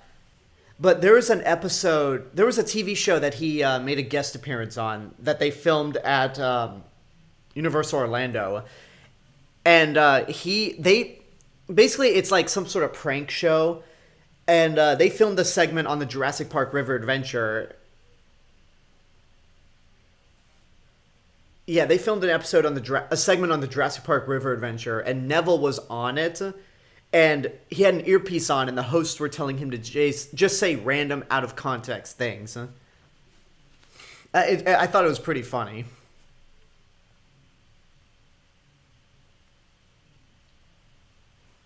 Matthew Lewis, thank you. Thank you, future filmmaker.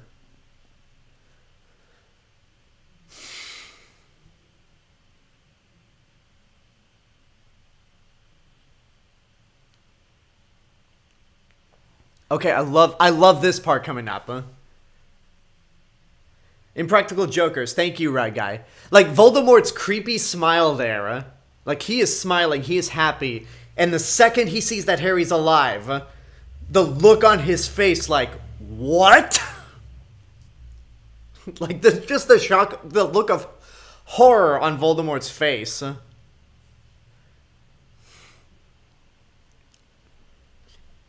And then what? Like all the Death Eaters fly up, but Narcissa drags Malfoy away because I'm sure she knows. Like, if Voldemort knew I was the one who told Voldemort that he died. If he gets a hold of me, then I'm done. So I'm keeping my family safe. And of course, Lucius is not far behind, like the coward he is.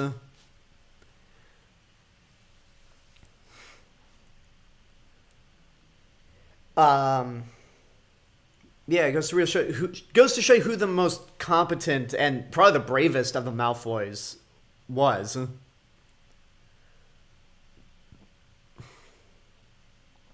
Yeah, it's a shame that Horcrux is no longer part of you, Harry, because you'd be able to find where Voldemort is.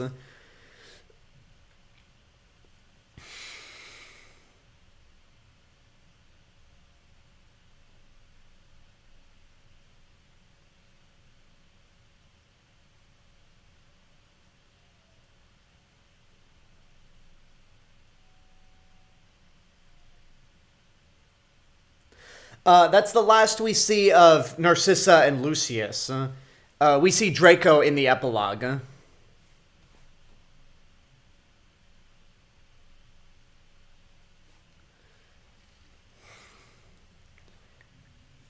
Run, Harry, run.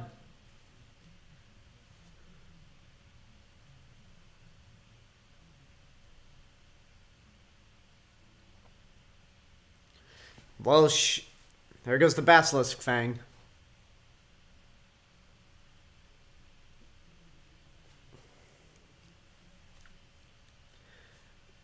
Hello there, Francisco Shantino. You say good morning. It's like almost 8 p.m. where I am at, but good morning to you.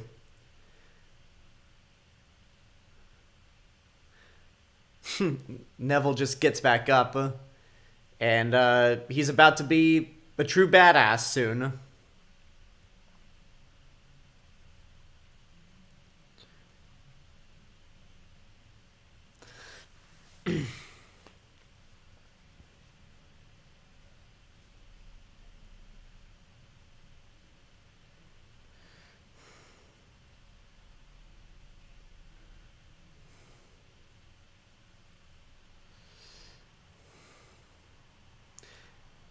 Yeah, a lot of people. I've heard a lot of people say that.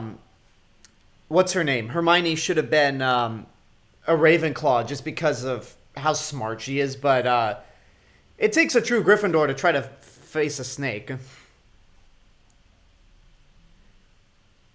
And that line was in the book, not my daughter, you bitch. And I would not be surprised if J.K. Rowling was inspired by aliens for that line.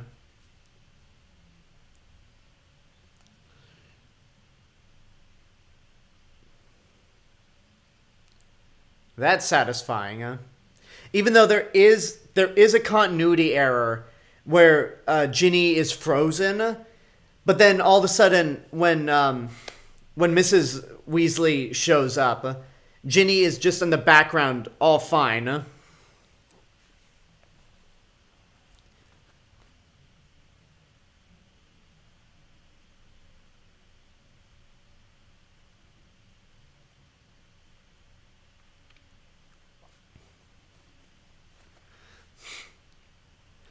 I regret this decision! Yeah, what was Harry's plan right there? I mean, I guess he was counting on Voldemort doing the Death Eater flying. Okay, yeah, this series, I would say this series has this movie has the best special effects of the series, but the sequence where we see Voldemort and Harry like that, ooh, good lord, that doesn't even in 2011 that didn't look good. But thankfully it doesn't last very long.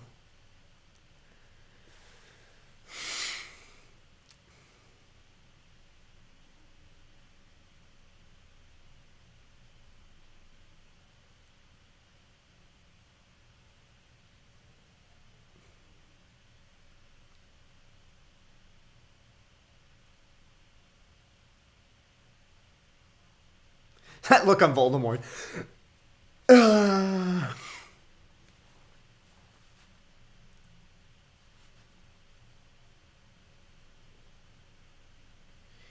Yeah, that's... Nagini's not that smart right there.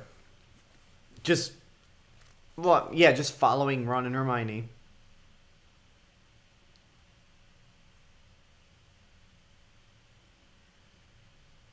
Decapitation! And there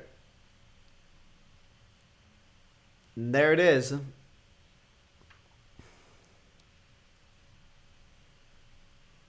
There it is. The final Horcrux is gone. So, this begs the question. Was the prophet, like, the prophecy said that only... Did the prophecy actually say only one of them, only Harry could kill Voldemort? Because I feel like Voldemort's death was a group effort. Which, again, goes to show the clear difference between Harry and Voldemort. That Harry has friends and allies and is willing to fight. It has something worth fighting for, whereas Voldemort just doesn't have anything.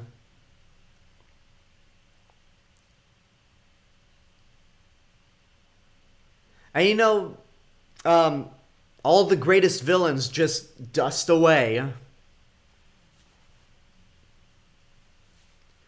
Just like with Thanos.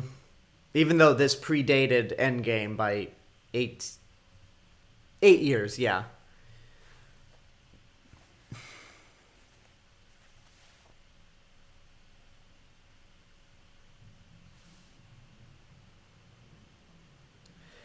I think it means Harry has to make the final blow. Okay, well, I guess he did, yeah.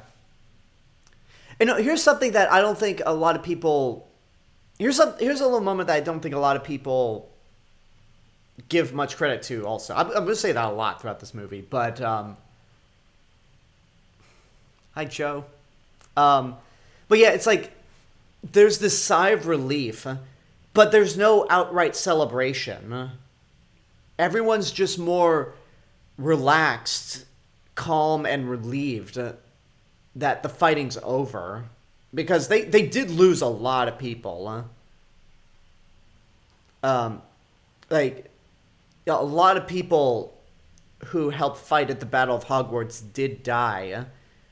So, you can't really celebrate.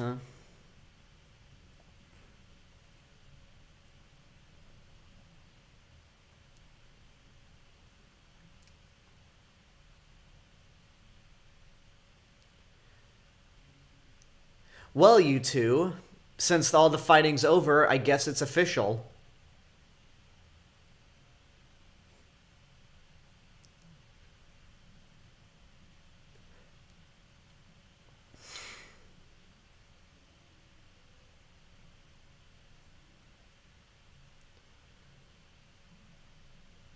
All right, so here's the big, again, the big explanation on why the Elder Wand never worked for Voldemort.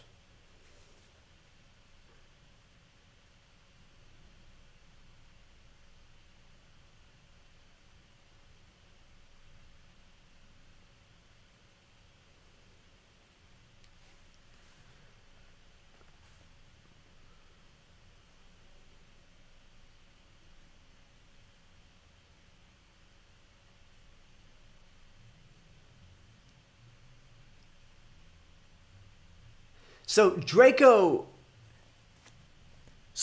was the master of the Elder Wand and didn't even know it. Huh? Wow. I like how Harry just casually goes, "It's mine."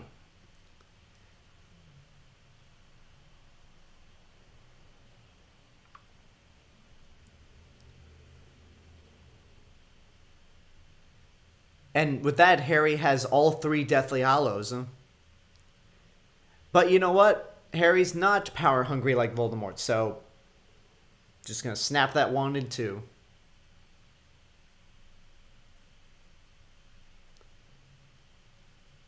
Yeah, good on Harry for be so. If I were in Harry's position, I probably would have kept the Elder Wand, but it clearly shows that between the two of us, Harry's the stronger person because he doesn't really care about it.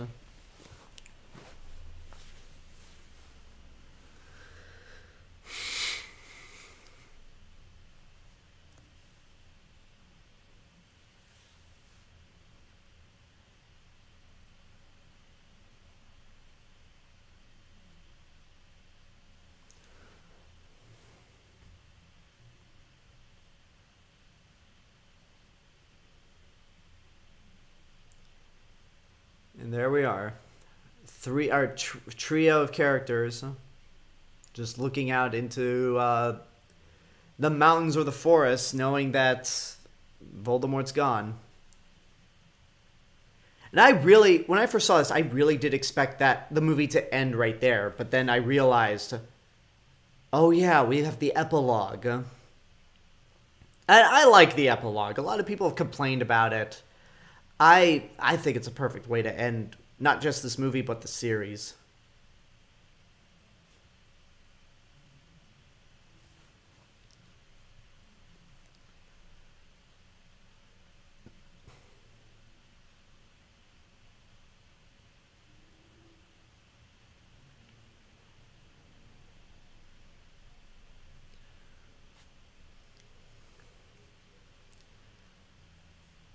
And I gotta say, we'll see it eventually, but I think the makeup job on making the actors look older is pretty effective.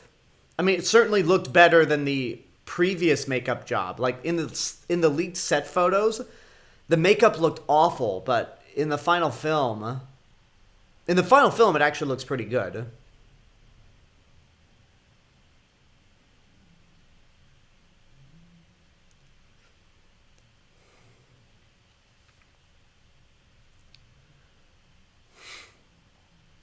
There's Draco.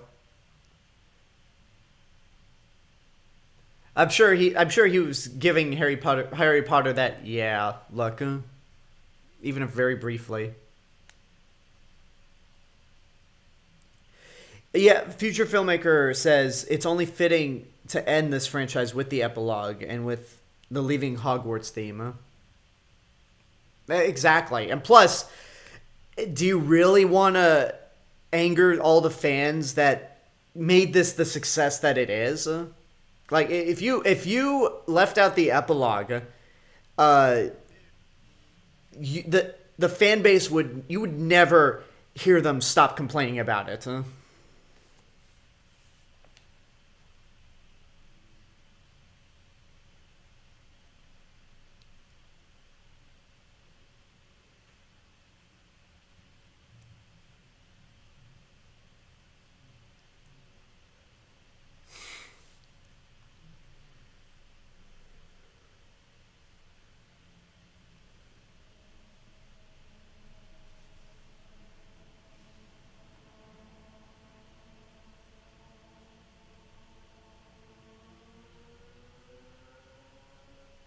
Oh, that's a motorcycle out there. But just promise me one thing. If the Sorting Hat puts you into Slytherin House, please do not try to do something stupid, like go back in time and try to rescue Cedric Diggory. Please, whatever you do, Albus, don't do something stupid like that. Why do people have a problem with the epilogue? I think for the reason some of the hardcore book fans have a problem with some of the movies, they cut a lot out. Because I'd read the epilogue on its own, and there's definitely a lot in the epilogue that gets cut out of the movie, but I think for movie translation, it works fine.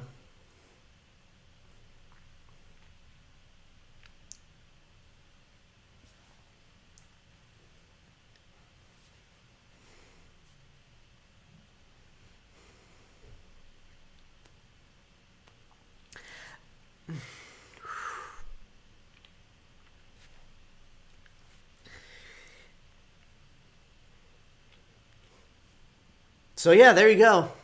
That's the Harry Potter series. I remember seeing this opening night. Once the credits started rolling, I'm starting to feel it. Sorry. I am referencing something, Razorbyte, and we will not talk about said something. But like you could like there were fans in the theater. Again, most of them are women because I think a majority of the most vocal Harry Potter fans are women. But there was a lot of crying once the credits started rolling, and you felt it. Like it's like, you know what? I'm not a crier, but you felt that energy because this is the end of a generational thing that no other generation is going to experience this the same way we did. Yeah, I mean, the closest is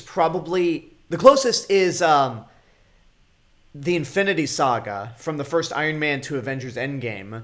But even then, I think this is probably a better, like, generational event for me because I've said this several times. I was 10 when the first movie came out and 20 when the last movie came out. So I literally grew up with this series and with these characters.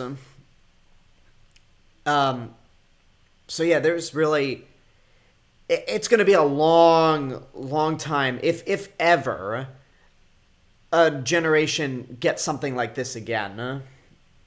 And again, I can't wait to the day when I show my kids these movies, but I just wonder... I hope it has the same impact on them because I'm not going to hold them, like if I have kids, I'm not going to just show them the movies once a year. Like this year you get to watch Sorcerer's Stone. The next year you get to watch Chamber of Secrets. I'm not going to do that, but I just feel like, yeah, they're just not going to experience this the same way I did. But anyway, thank you guys for joining me for Harry Potter and the Deathly Hallows Part 2 and the entire Harry Potter series. I want to thank you all for joining me. I mean, I like Avengers Endgame much more than this. But I still love this as well. But anyway, thank you guys for joining me. And this, along with the Harry Potter series, this concludes... This concludes my Pandemic Watch Party series. I've done Godzilla, the MCU, the MonsterVerse, Star Wars, and Harry Potter. I will continue the Marvel Cinematic Universe and the Godzilla and MonsterVerse movies whenever new ones come out on home video. But I'm not going to be doing them. But it's only going to be when they come out on home video. This is not going to be a weekly thing. And I honestly can't wait to take a break. I honestly can't wait. I'm honestly kind of relieved that I get to pull back from doing these. I've enjoyed doing them. I've loved doing them, but I do. It'll be nice to kind of pull back. So, like I've said before, next week I'll be putting up a video. It's probably going to be a live stream on what on what I'll be doing in the future in terms of YouTube content, watch parties, and other stuff.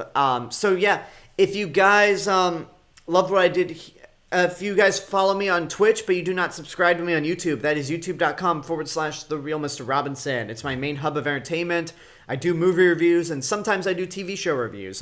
If you subscribe to me on YouTube, you can go follow me at Twitch, but you don't follow me on Twitch. That is twitch.tv/RealMrRobinson. And I should what was I gonna say? Crap, I forgot what I was gonna say.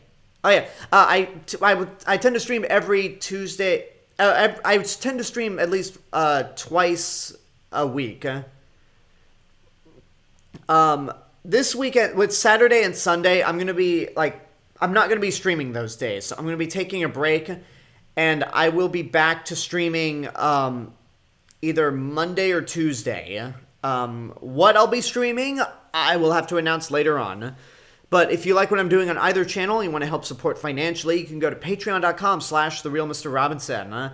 You can help support by pledging only $1 a month, but if you can't, that's fine. Subscribing to me on YouTube and following me on Twitch is good enough. So thank you guys so much for supporting me. Again, I'll be doing a an announcement video next week where I talk about the future of the channel, watch parties, Patreon, and yeah, just keep your eyes open for that. Thank you guys for joining me again. Until next time, this is the real Mr. Robinson telling you there is only one. And yeah, enjoy the rest of your Thursday.